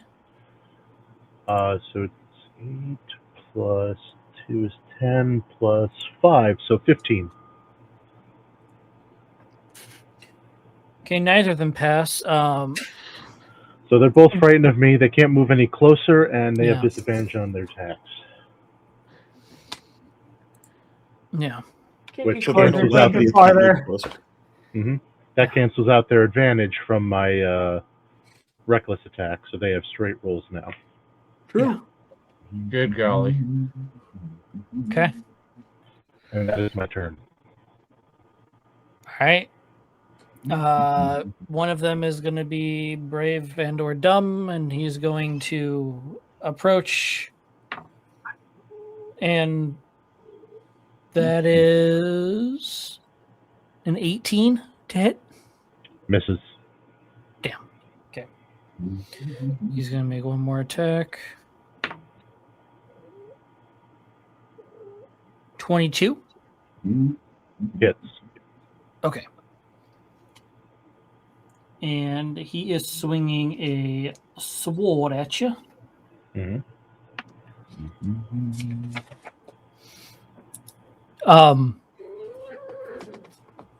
funny story about swords is you can in fact roll a 1, Mm. which I did, and because you have resistance to bludgeoning, piercing, slashing. That effectively is no damage. Ting. What the? So that's cool. I That's a catch it fun in my fact. teeth. Okay. Okay. This other guy is going to attempt to swing at you. Is he in range? They should both be in range. They were all Yeah. three Okay. coming at me at the same time, and I charged into them. That Right, is you're using your missed. axe. He can only My attack. hammer. Oh, hammer. Okay. Yeah.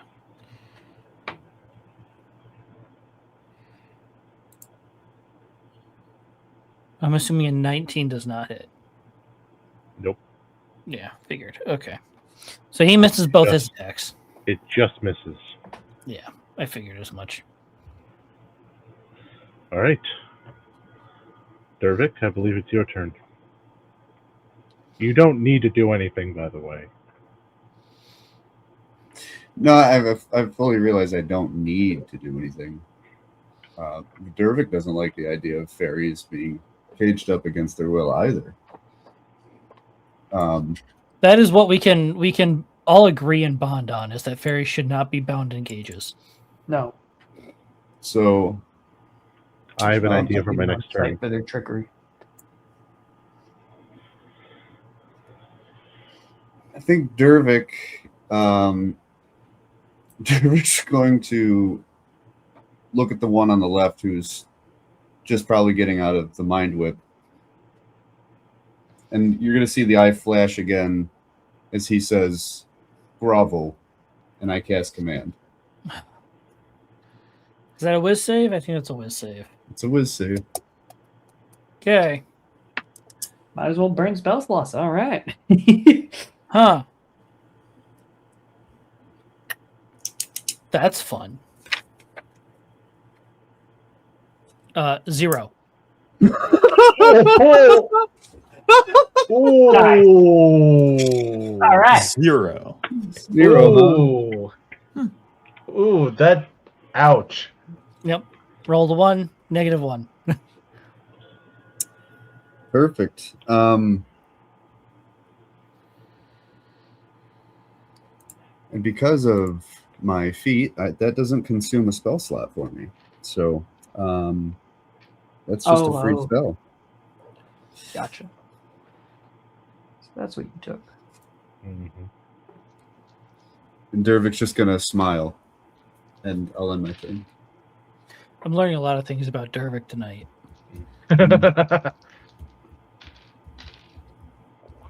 My turn? Mm-hmm. Yeah, so one of them is now prone. Or we'll go prone on their turn. Yeah.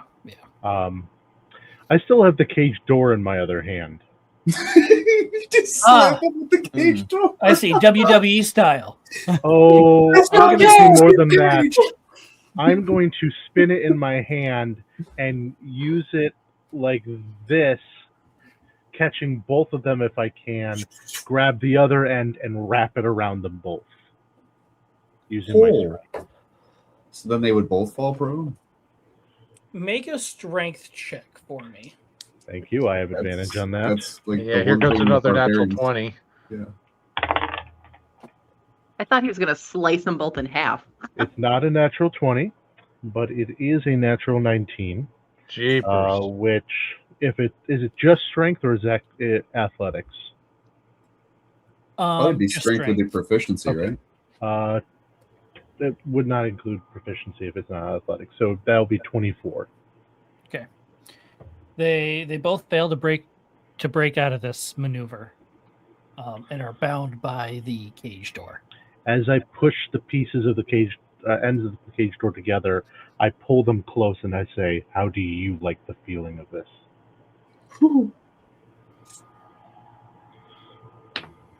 It's a little tight across the chest.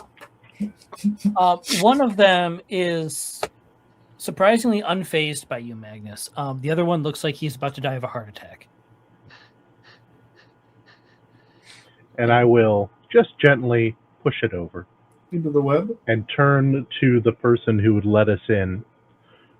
Is anyone else going to cause trouble? You push them into the web, right? A gentle nudge in that direction, yeah. Perfect. No, no one else will be bothering you, gentlemen, tonight. I walk over to the ferry who are lined up to race. If I need to do anything to free them, I will. And I will turn to all of them and I say, go home. Run far away. Okay. You get a very sincere thank you from each of them as they all fly away.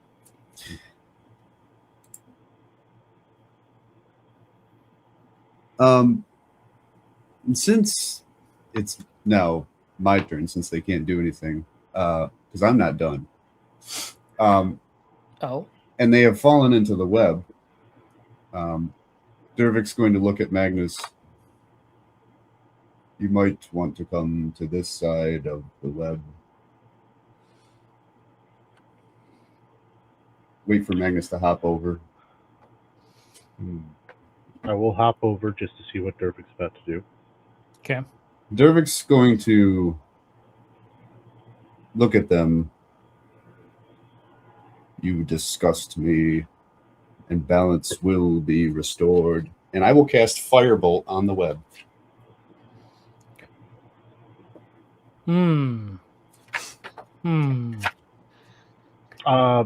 Which, as this reads, each creature inside the web, each creature that starts its turn in the web must make a Dex save throw. On a fail, it's restrained.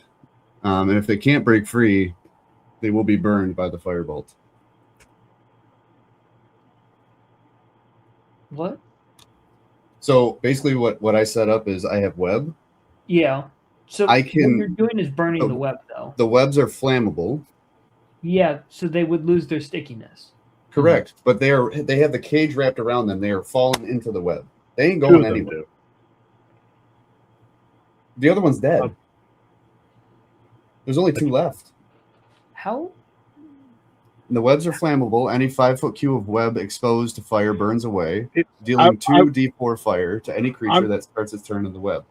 I'm going to say, if I see you about to cast something with fire in your hand, I'm actually going to hold up a hand and say, and stop you. Do you stop when I do that? Oh. I mean, he probably would, but he's going to look at you questioningly. Yeah. We've that's- caused enough okay. damage here. They must pay for this. A life has already been paid. 2 lives are ruined.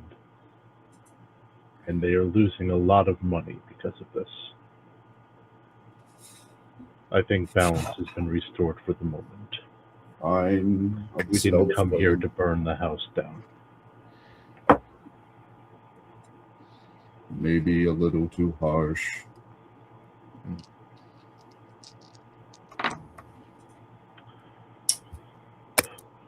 I turn to the person who let us in. I hope never to see this establishment again. And I hope you've learned your lesson. I hope never to see you again either. I think we should be paid for our grievances here. That's pushing it, my friend. Let's just leave. I really wanted money. Me too. Kyle, roll for me a charisma check. A charisma check? Standard charisma check. 14. Okay. Eeny, meeny, miny, Nick. Mhm. Roll for me a d20, please.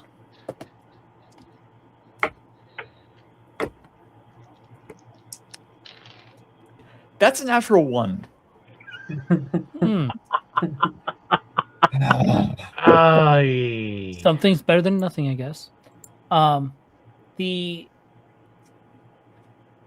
fairies fly back up to you, Dervik and Magnus. They give each of you 100 gold they stole from the coffers on their way out. Ooh. Okay. I'm not going to say no to that. You And could have I gotten think- 2,000 had Nick rolled better. 100 is still 100. Sorry. Hey, if you roll one natural one in this session, at least that was it, right? Yeah. I rolled a natural one earlier, so. Fairies! Oh my god. And I think Dervik and I will link arms and just march our way out of that establishment, feeling like we had a good day's work.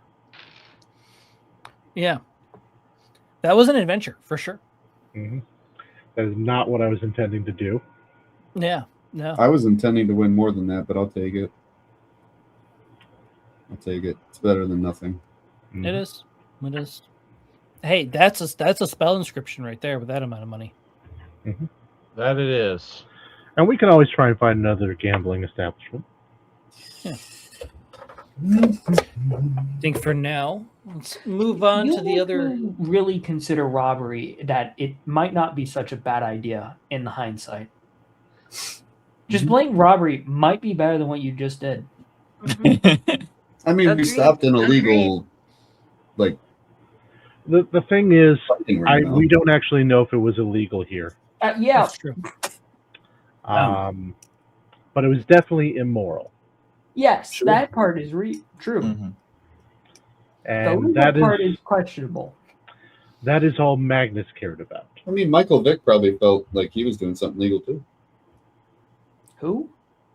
Michael Vick, the ex-NFL quarterback who ran an illegal dog fighting ring Mhm. and got kicked out of the NFL. Played for the Atlanta Falcons. The knowledge of Kyle runs deep. Yeah.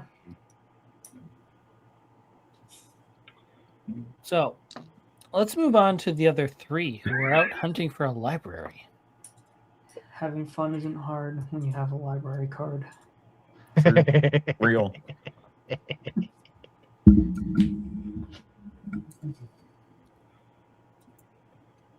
I do like that roundabout one, Connor.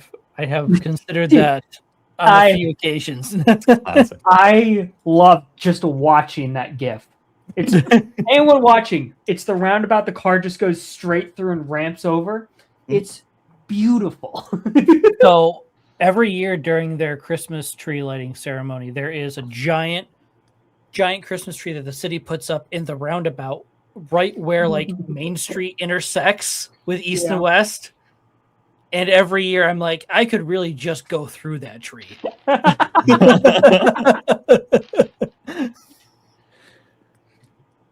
I'm sure the city wouldn't be too pleased, but you know. I don't see how that's my problem. Right. So, where are we hunting for a library, fellas?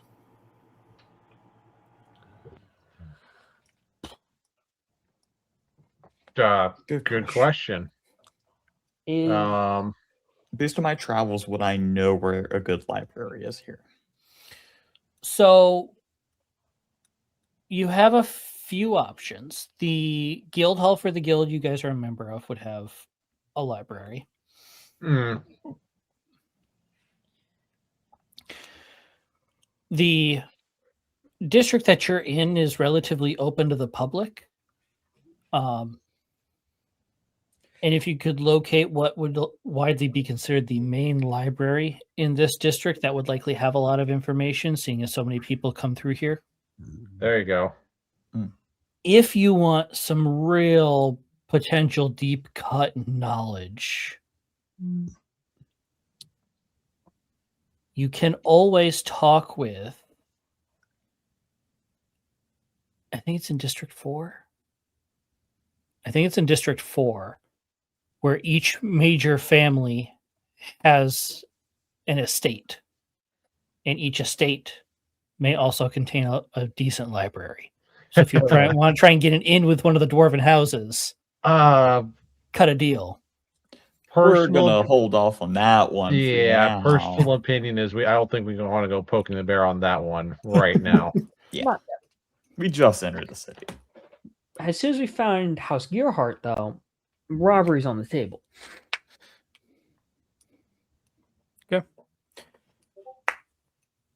So Sandra will suggest that we go for the one in the current public district. That sounds reasonable. Okay. Each of you roll either perception or investigation. Okay. Oh boy. What am I looking at? I'm gonna roll perception. Perception. I is roll investigation. Investigation is advantage. We'll take investigation. My gosh. That's a 12. 17. That's going to be a 21. 26. Okay. Dang. Elric is too distracted by the architecture, much like Magnus was. Yeah. Well, It's a big city. It's very elaborate. even by Elric standards, it's very cool. Yes. You other two are able together to kind of discern the general direction of where like a central library may be, very deep within the mountain. The deeper into the mountain you get, it gets noticeably cooler, and noticeably more damp. Okay. I have questions. Not And the then- ideal place to keep books.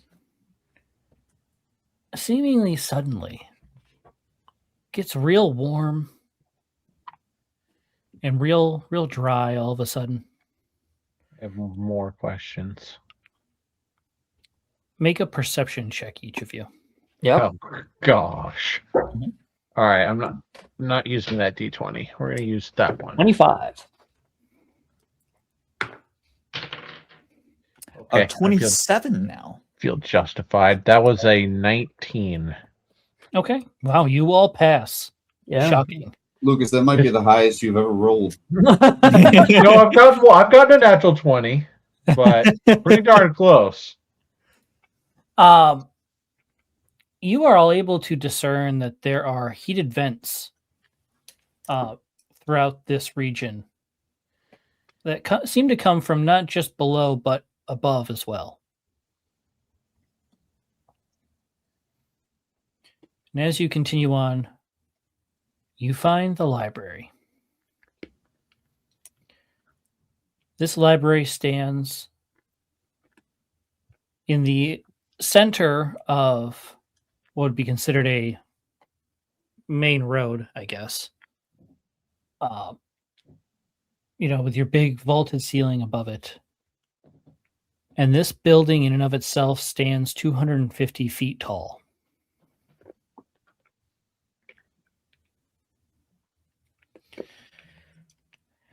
As you enter, there's a librarian's desk. Real quick. Yes. As we are going there, I would like to keep my ears peeled and see if there's any further information on the rumors that I heard about dark elven troops making outposts in the Gravito Stones. Okay.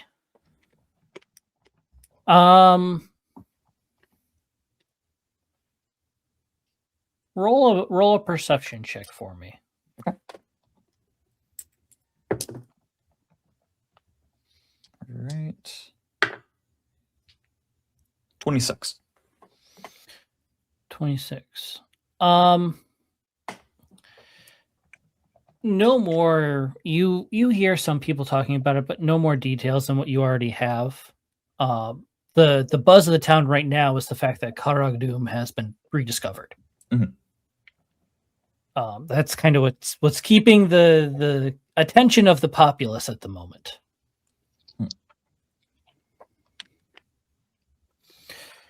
Anybody else want anything before we head in? Going once, going twice. I don't think so. Cool.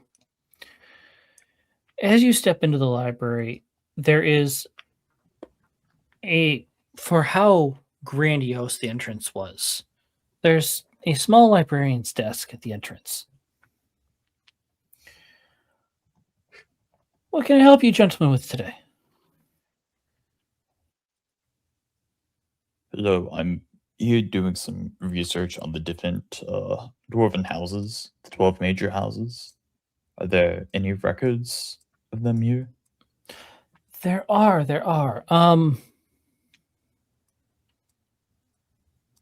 What is the reason for this research?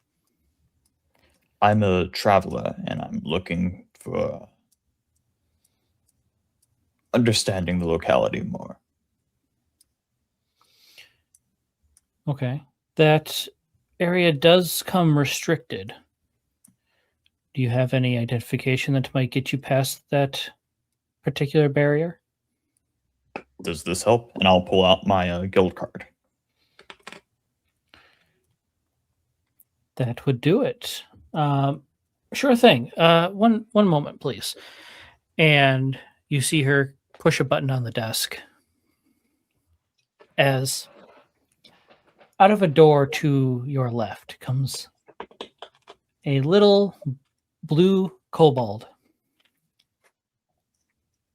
Sir, if you'll follow me. Of course.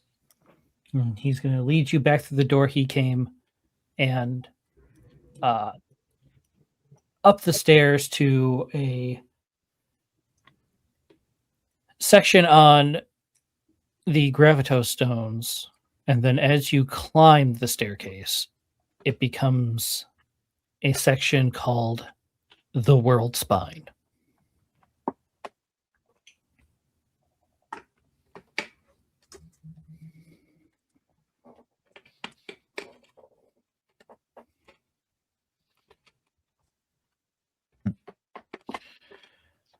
And we will get back to you in just a minute. And what might you two be looking for? Go ahead. I actually have a list of things that I'm looking for. I think I'm going to just type them there, Alex, and send them to you. Okay. I have like 3 or 4 separate things that I want to look at right now. Okay.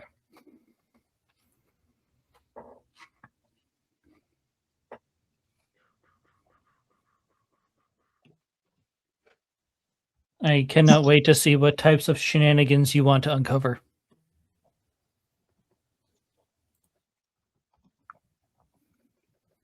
Mm-hmm.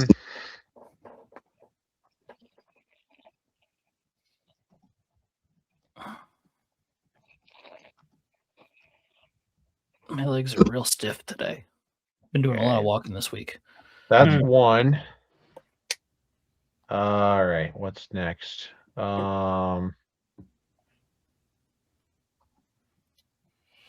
That's actually 2, but thank you. Okay. Yeah, to be fair, it's one general category. In 2 widely different sections of the library. Uh-huh. So I might be spending a while here. You and me might have to do a solo session, just going That over m- what you figure out. That might have to happen. If that does Alright. happen, it will be post. I don't know if I'll stream it, but it will be posted to YouTube. All right. That is category Whoa. number 2. Oh boy.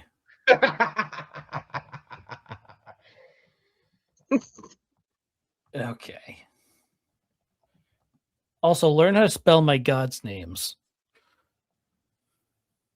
Yeah, I might have. Yeah. Fair enough. K, not a C. Okay, I'll fix that.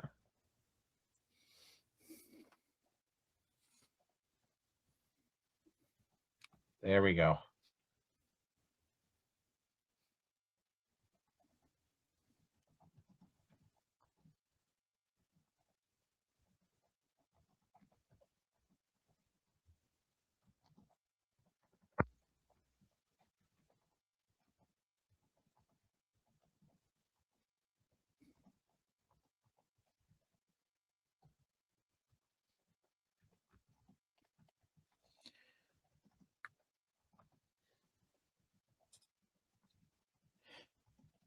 Oh, Lucas. We haven't gotten to the best part one yet. This one's There's gonna come from more. Yeah, there's one more.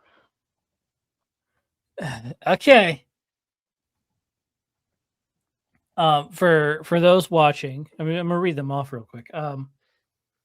Beastman relics and their nature, dwarven relics that may be recovered within Karagdum,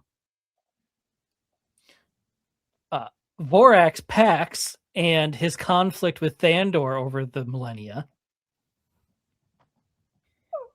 any information on the Fey ritual that Dervik's uncle used and whether it's ever been used before.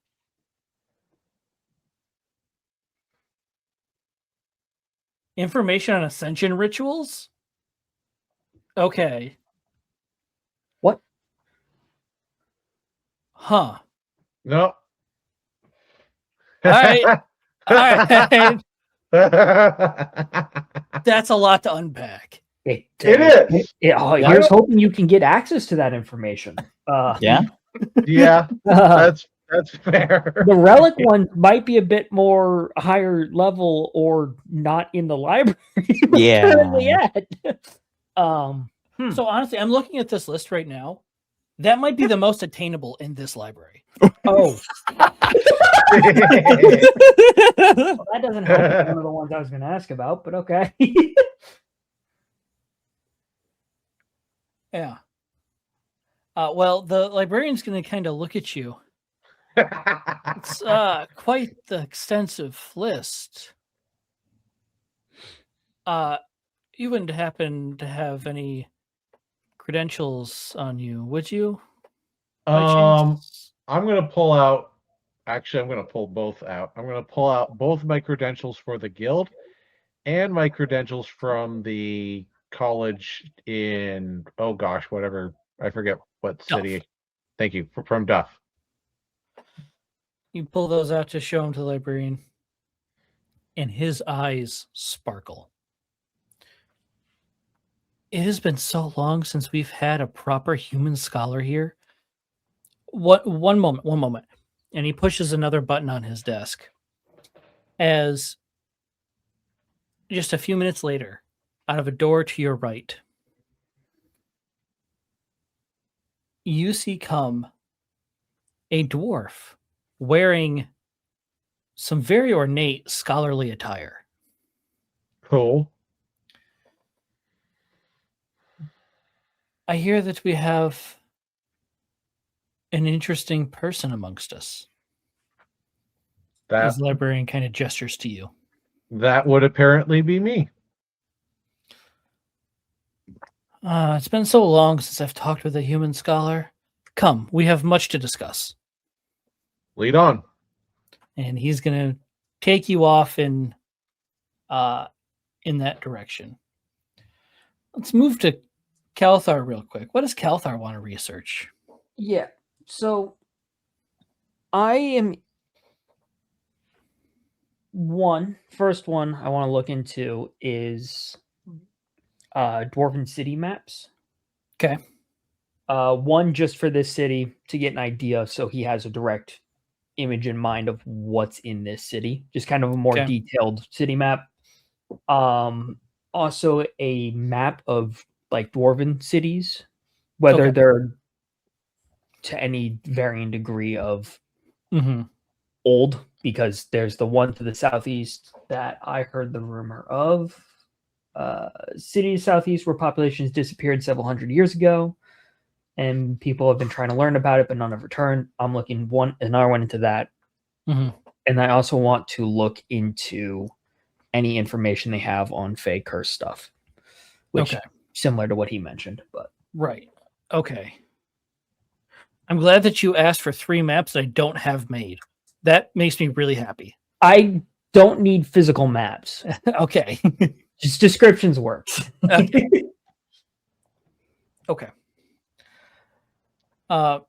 Librarian kind of looks you up and down. You a cartographer by trade, perhaps?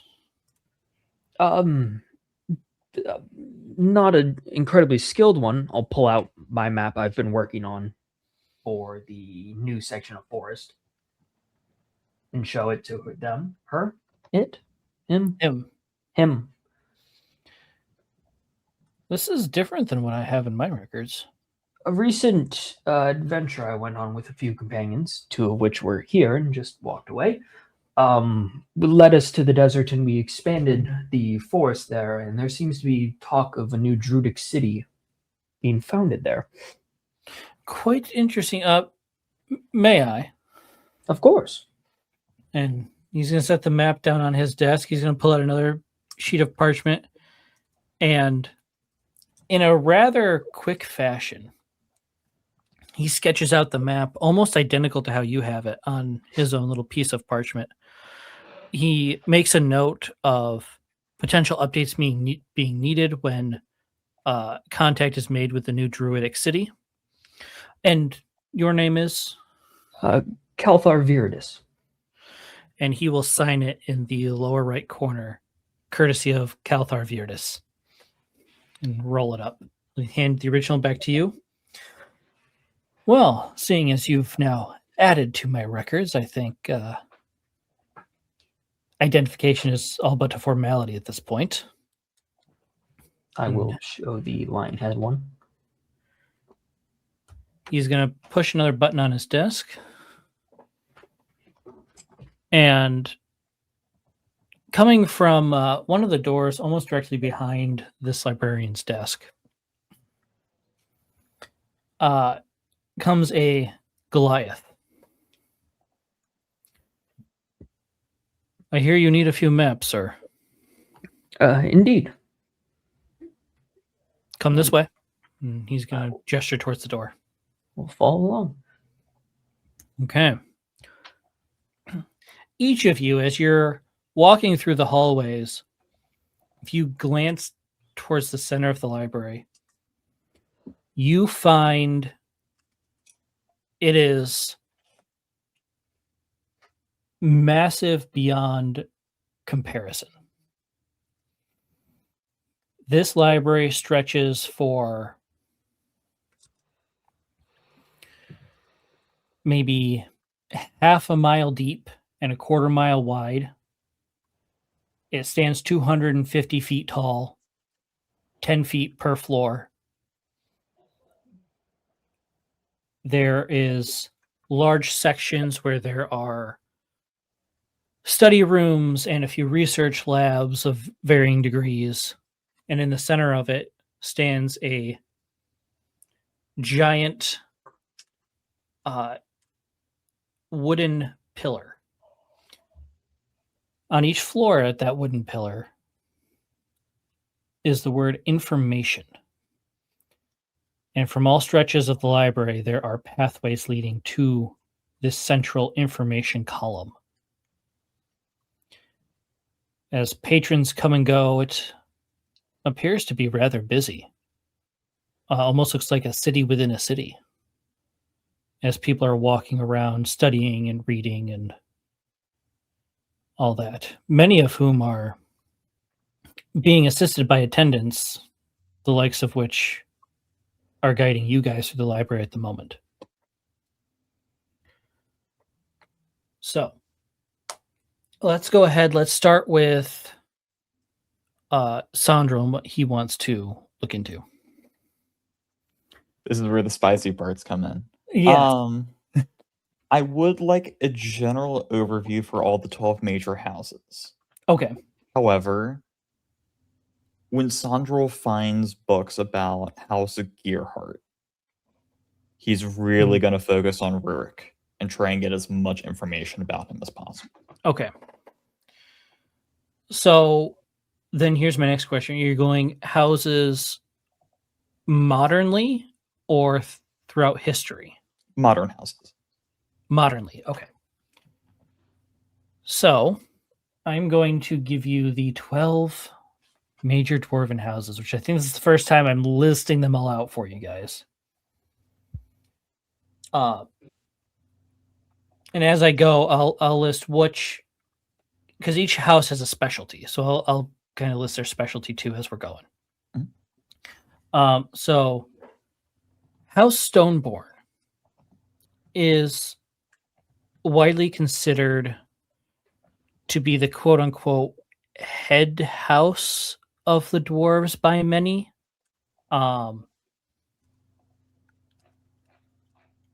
They technically have the strongest legal claim to the throne, being able to actually trace their lineage back to Thrain the First, who was the last ruling monarch of Karagdum.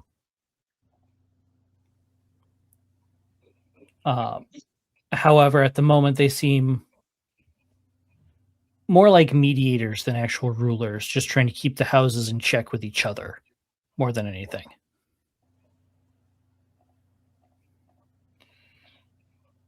You have House Gearhart,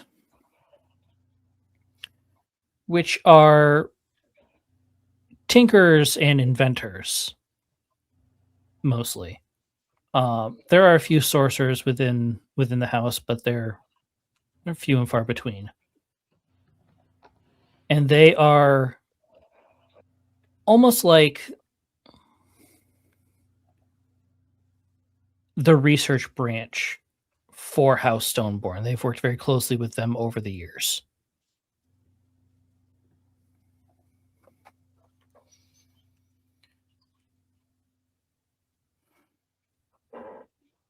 Then you have House Ironroot.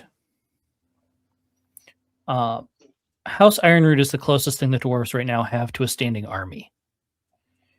More often than not, they act under House Stoneborn's orders, but in reality, they kind of do as they please.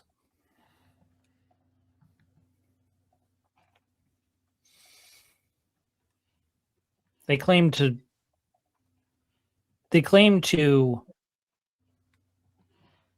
honor and serve the crown, but many houses see them as just serving House Stoneborn. House Goldvein. Merchants, bankers, tradesmen. More often than not, if you hear House Goldvein, that's kind of what you'll find. They handle a lot of the finances for the dwarves, loans, that kind of thing. House Deep Eye.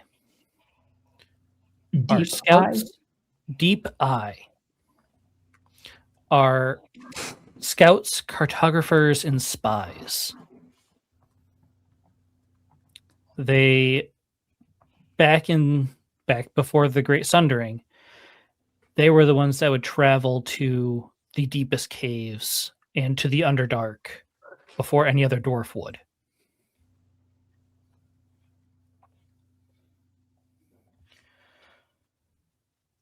House Emberforge is a house most well known for its metallurgy, its ability to turn raw material into usable metal for the other houses to do business with. And on the same side of that coin, House Hammerstand is best known for being blacksmiths and craftsmen, able to turn that metal into usable goods that can be traded or sold.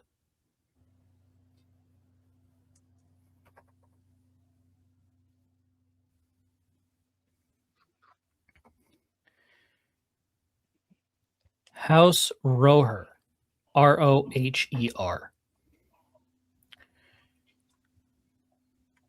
They act as the wizards and arcane scholars of the dwarves. Members of this house have the deepest knowledge of the old runes that were commonplace in Karagdum that have since been lost. They also are archaeologists in the day-to-day.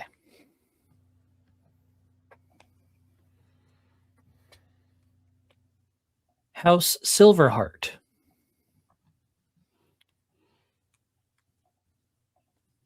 They are intelligence dealers, sometimes mercenaries, but They act a lot with House Deep Eye in spycraft related things. Some houses have accused them of not necessarily caring where the gold comes from so long as they have a job to do.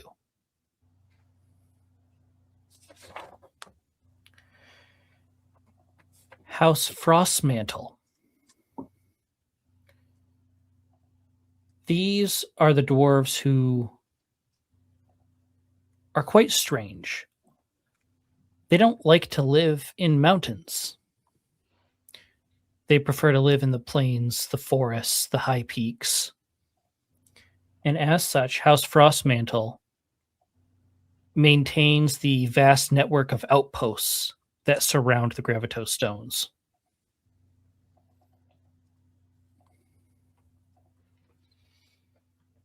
They're the first to spot dragons, monsters, raiding parties, that kind of thing.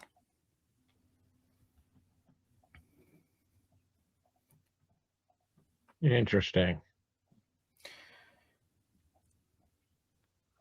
House Grimthane. Grimthane.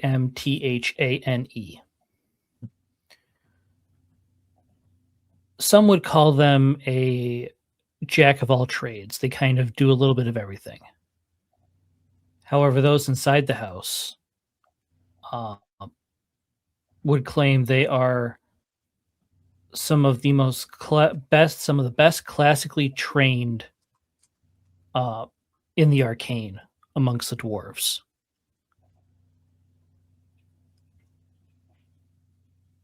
The claim has been made by several of their higher members that they even rival the human scholars.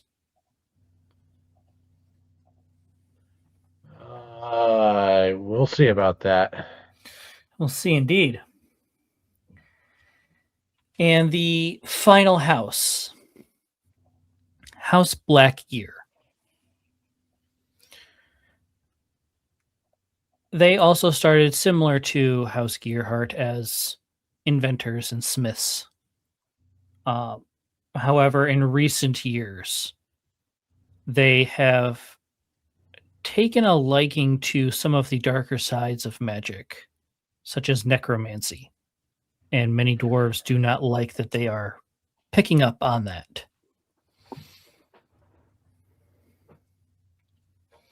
So, those are the 12 major houses.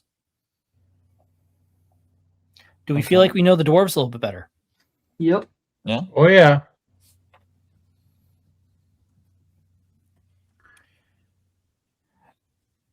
What else are you looking for? I am looking on information about Rurik Gearhart. Okay. Go ahead and make an investigation check for me. Gladly. Can I add guidance? Yes. Should have had you add guidance to that gold roll. That's cocked. Okay. That's a 19. 19. As you go looking around in recent history, you find an interesting series of events. Rurik Gearhart is the brother of... I had his name written down somewhere. There it is. Boren? Boron Gearhart, who is Dervik's father. He had a relatively normal and pleasant upbringing. However, many accounts say that he kind of lived in his brother's shadow a little bit. Tried to make a name for himself a few times, and then, of course, Boron was named head of the house instead of him. There is an account of a few years ago. He went on a trip with a nephew that remains unnamed in this particular account, off into the Feywild. Upon returning, he said that the nephew had attempted to bargain with the Fey. The deal was that he would trade the souls of House Gearhart for additional power in the druidic arts. This brought great shame upon Boron, who put himself into a self-imposed isolation to grieve the necessary exile of his son, who had performed great sins against the house. His only son, in fact, only child.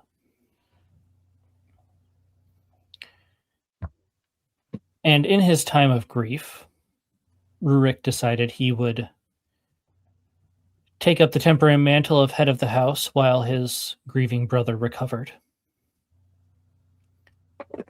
And he has refused to relinquish power since. Shocker. Mm-hmm. In those few years since Durvik has been away, there are also accounts of him starting a dozen new foundries throughout the stones. That is And sus. one inside of Nosghoul. Oh boy. There was a few skirmishes that House Gearhart was a part of, getting into fights with other houses, particularly Goldvein and Stoneborn, to which reputations with both houses have suffered. In very recent history, many members of House Gearhart express how Rurik is bringing the house to ruin, while others have rallied behind him as a new age for the house begins. That is more or less where we are now. Gotcha.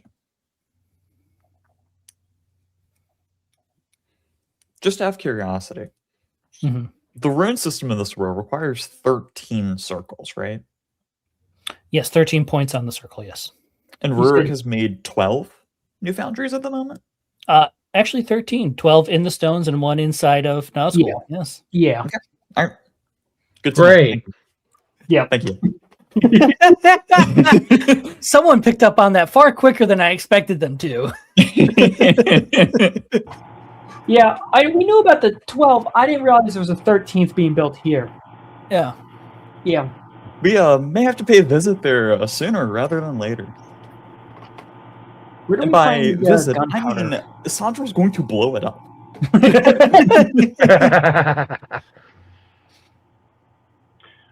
By the way, I found what that message I was talking about. I saw earlier that was. message, yeah.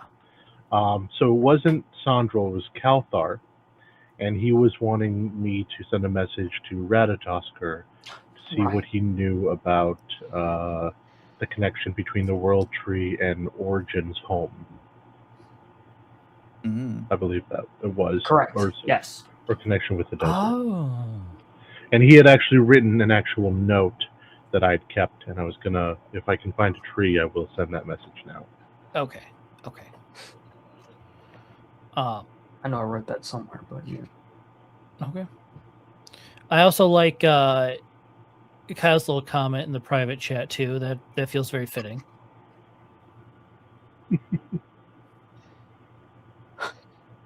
Yep. So. Yep. I assume that's all that Nick wanted because he has left us. Seems as such. So, Okay. Then if he wants more, we'll come Yes, back to him. sorry. Yeah, that is all that I needed. Okay. Okay, cool. So we have enough time for one more inquiry, I think. So, Elric, where are we starting? Oh gosh, of the things that I want to look up, I would say of the most pressing concern would be the nature. We'll start with the second one about Vorak. And if I had to choose one of the two, I would probably go sort of his history with Thandor and what exactly Vorak is like been up to. Like, so essentially the abridged history of Vorak would be where I would start. Okay. And then I would go after searching after the nature of his packs afterwards. Okay. So, this dwarf is kind of walking through the library with you. Now, why the interest in the gods? Ooh, how do I want to answer that? I mean, you could just throw Bryce under the bus. What is No, I'm not gonna do that. What was that, Connor? what's the humans scholars' perception on the gods? Actually, thinking about it, how would Lucas So- have been taught in a way? The gods exist, technically speaking. However, it is many human scholars' perspective that because the gods have been gone for so long and magic has advanced so far that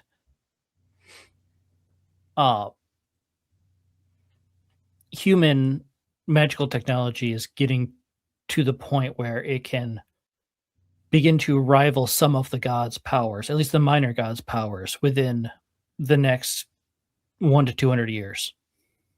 See them as All a right. side. Okay. That's a good question to ask. Yeah.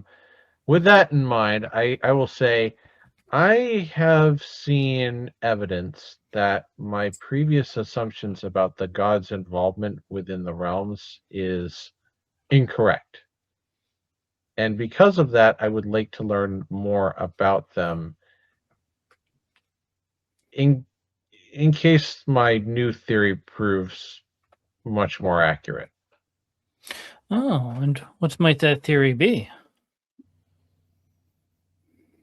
That certain events have caused them to take a greater interest in the things that are going on in the archipelago. Suddenly you see this dwarf's eyes light up. I had the same thought. Come with me. And he's going to shuffle you through a few hallways, down a few flights of stairs, until you get to his office. Oh, And he pulls out a book with a very detailed looking timeline.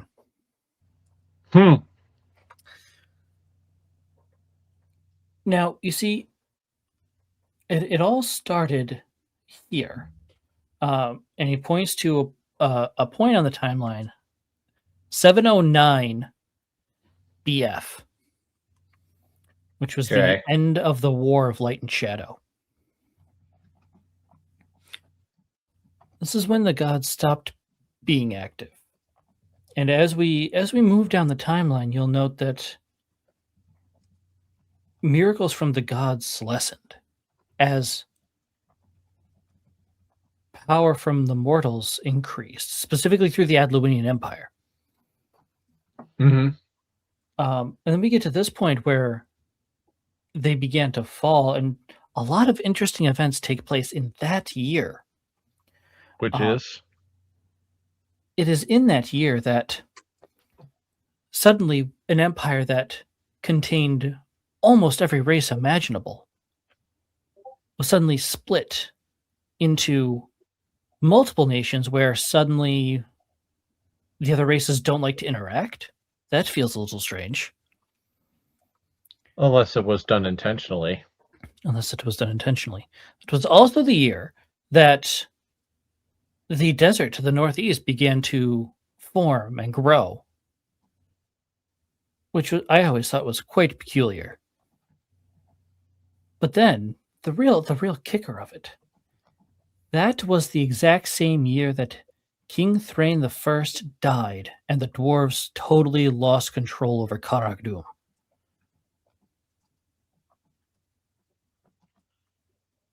All in 709 BF. No, this is. Let me pull up my timeline that I have. This is. Where did my timeline go? Here it is. That is in 3117 AF. So about 4,000 years after the War of Light and Shadow. 3117 AF. Yes. Okay. 0 is the year the Adluinian Empire was founded, hence AF.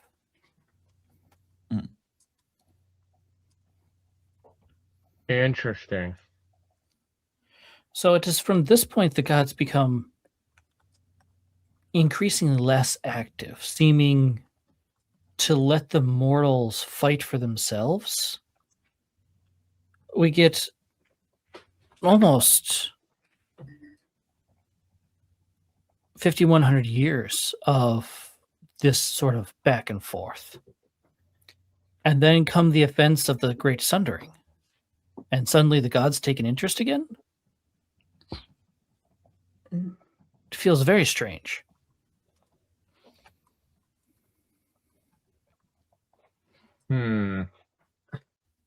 Very interesting. Between now and the Great Sundering, has there been any particular periods throughout history where the gods have taken more interest than others?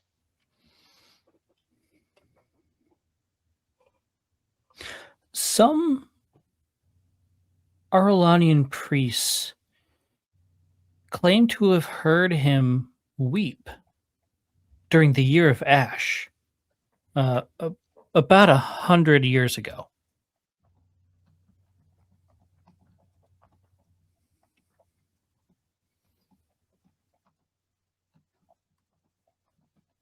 Interesting. There was also some clerics of Sephira who said that for almost that entire year they felt like they were without their lady's power. Same year? Same year.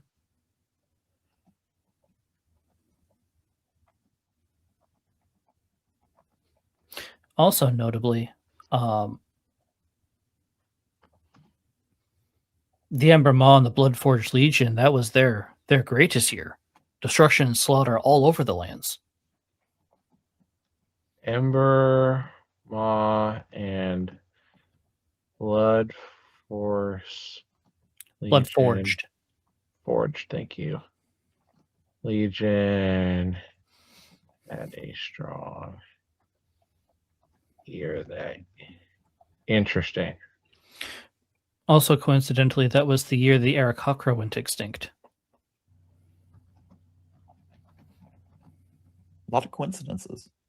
A lot of coincidences happened in that year. Yeah.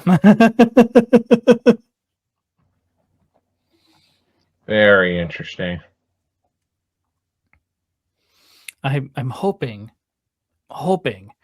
that somebody picks up my quest to go searching in the stones for some of the remains of those cities. Yeah.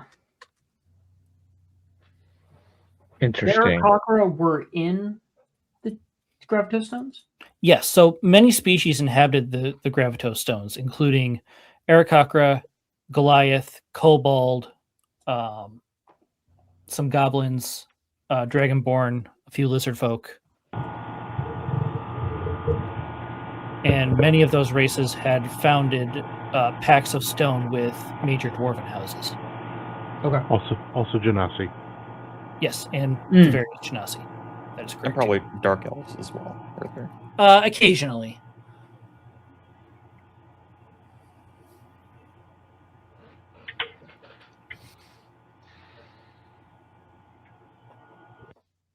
So there's really 4 distinct dates that we're dealing with.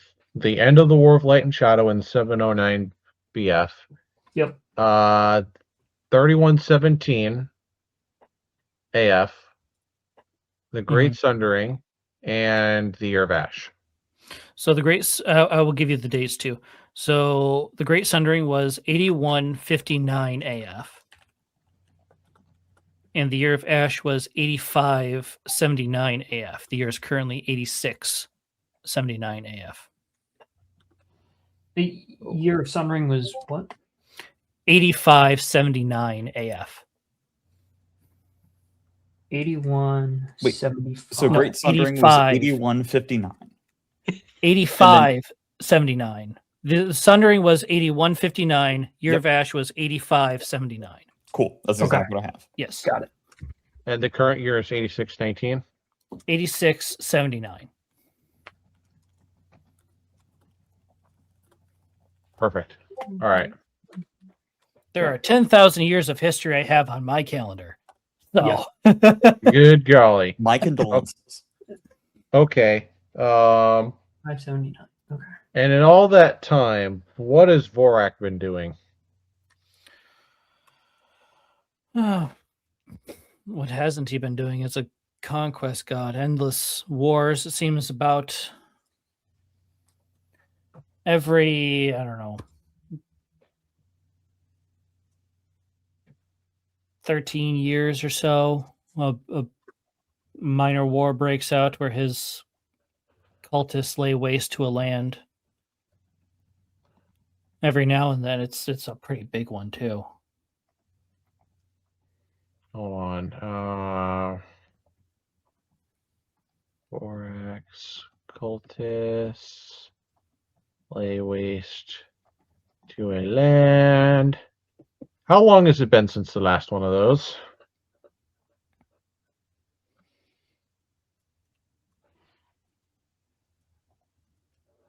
It's been a little over 12 years. Oh, that's not good. I don't like where your head's at.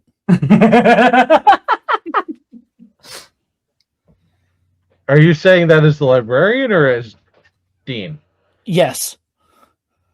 Yeah, that I have it, my concerns for poor Bryce have only skyrocketed. Me too.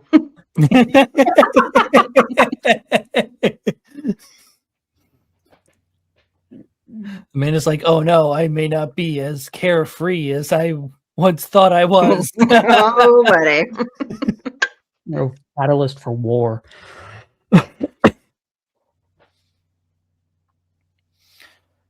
It is interesting, though. It's been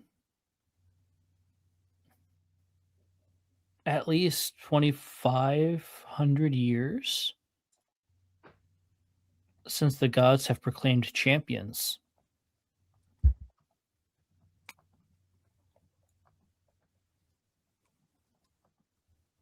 Oh boy. Why do you say that? I'm gonna just say, oh, no reason. Huh. You are very peculiar. Not that most humans aren't, but you in particular. Well, let's just say I come with my quirks and oddities. I like the smell of feet. What? I am going to sound clip that so quickly as soon as this is on YouTube. You know what? I'll do that after the session ends. I'll just go back to the recording. I'm gonna look at him and say, I pause for a moment, look at him and say, okay. 3:22. Don't you fucking dare. It's far too late for you now. I know what my soundboard entry is going to be. Yep, I will send you the clip as soon as I get it. Oh, I've doomed myself. And on that I've only note, thanks, myself to everyone. blame. Please don't use that clip. I like the one you have right now.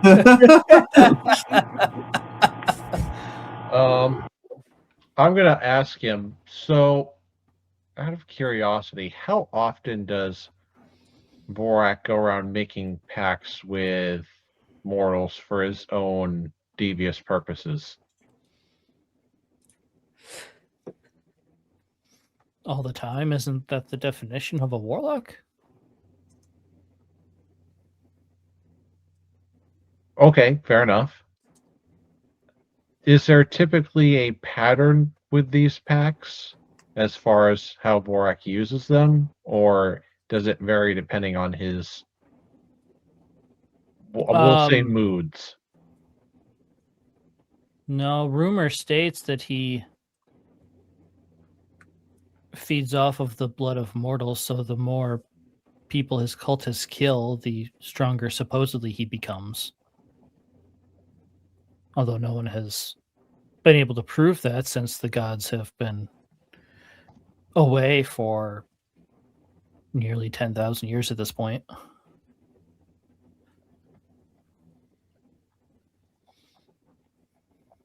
Interesting. Bryce is a vampire. Okay, well, that's disturbing, terrifying, and unfortunately, information that is, I hate to say good to know, but it is information that is that I was kind of useful. So I have to ask, why the interest in Vorak specifically? Oh, all right. I'm gonna need a minute to think about how I want to answer that one.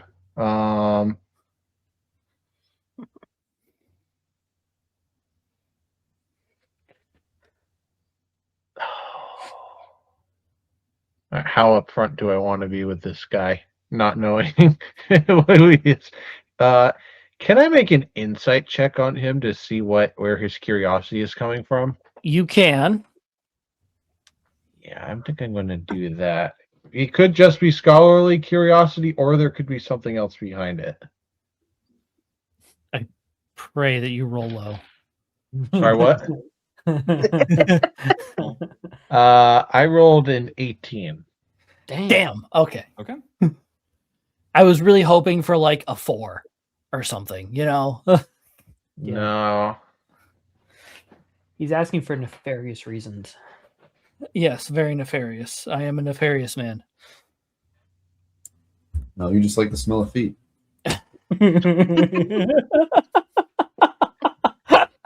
Things that will haunt me till the day I die.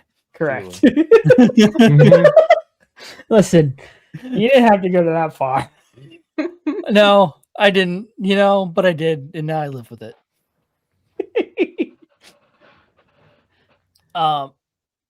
He seems to be just genuinely scholarly curious. Doesn't appear to be any real malice or ill intent behind his words. Okay.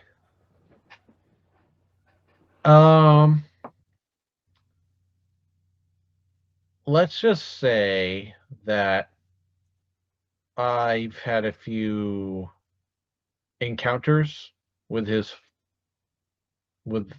certain members of his cult, and I'd rather not go in unprepared again. That is fair. Knowing your enemy is one of the best ways to prepare for battle.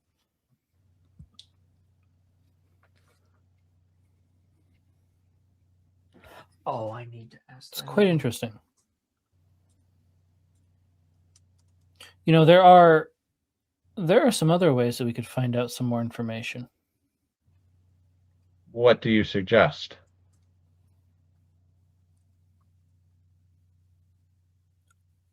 Follow me, but stay hidden. Very well, I'm going to say nervously, and I'm going to, as I follow him, gently, subtly have a hand over my sword. And that is where we will end it for today. I was about to say. Oh boy. Yep. We're 15 minutes over. That's where we'll end it with a cliffhanger on what has Elric gotten himself into this time. Nothing good, I don't think. You don't know that. I don't. Tune in next week to find out. Right. I mean, supposedly this is the guy who Dervik just picked up a quest for, so Oh, yeah. Mm-hmm. That's a fair So- point. well, thank you everybody so much for watching. Make sure to hit that like button if you enjoyed. Subscribe to keep up to date with this series as well as all the other stuff that we do. Apart from that, we'll see you all next time. Bye, everybody. Bye-bye.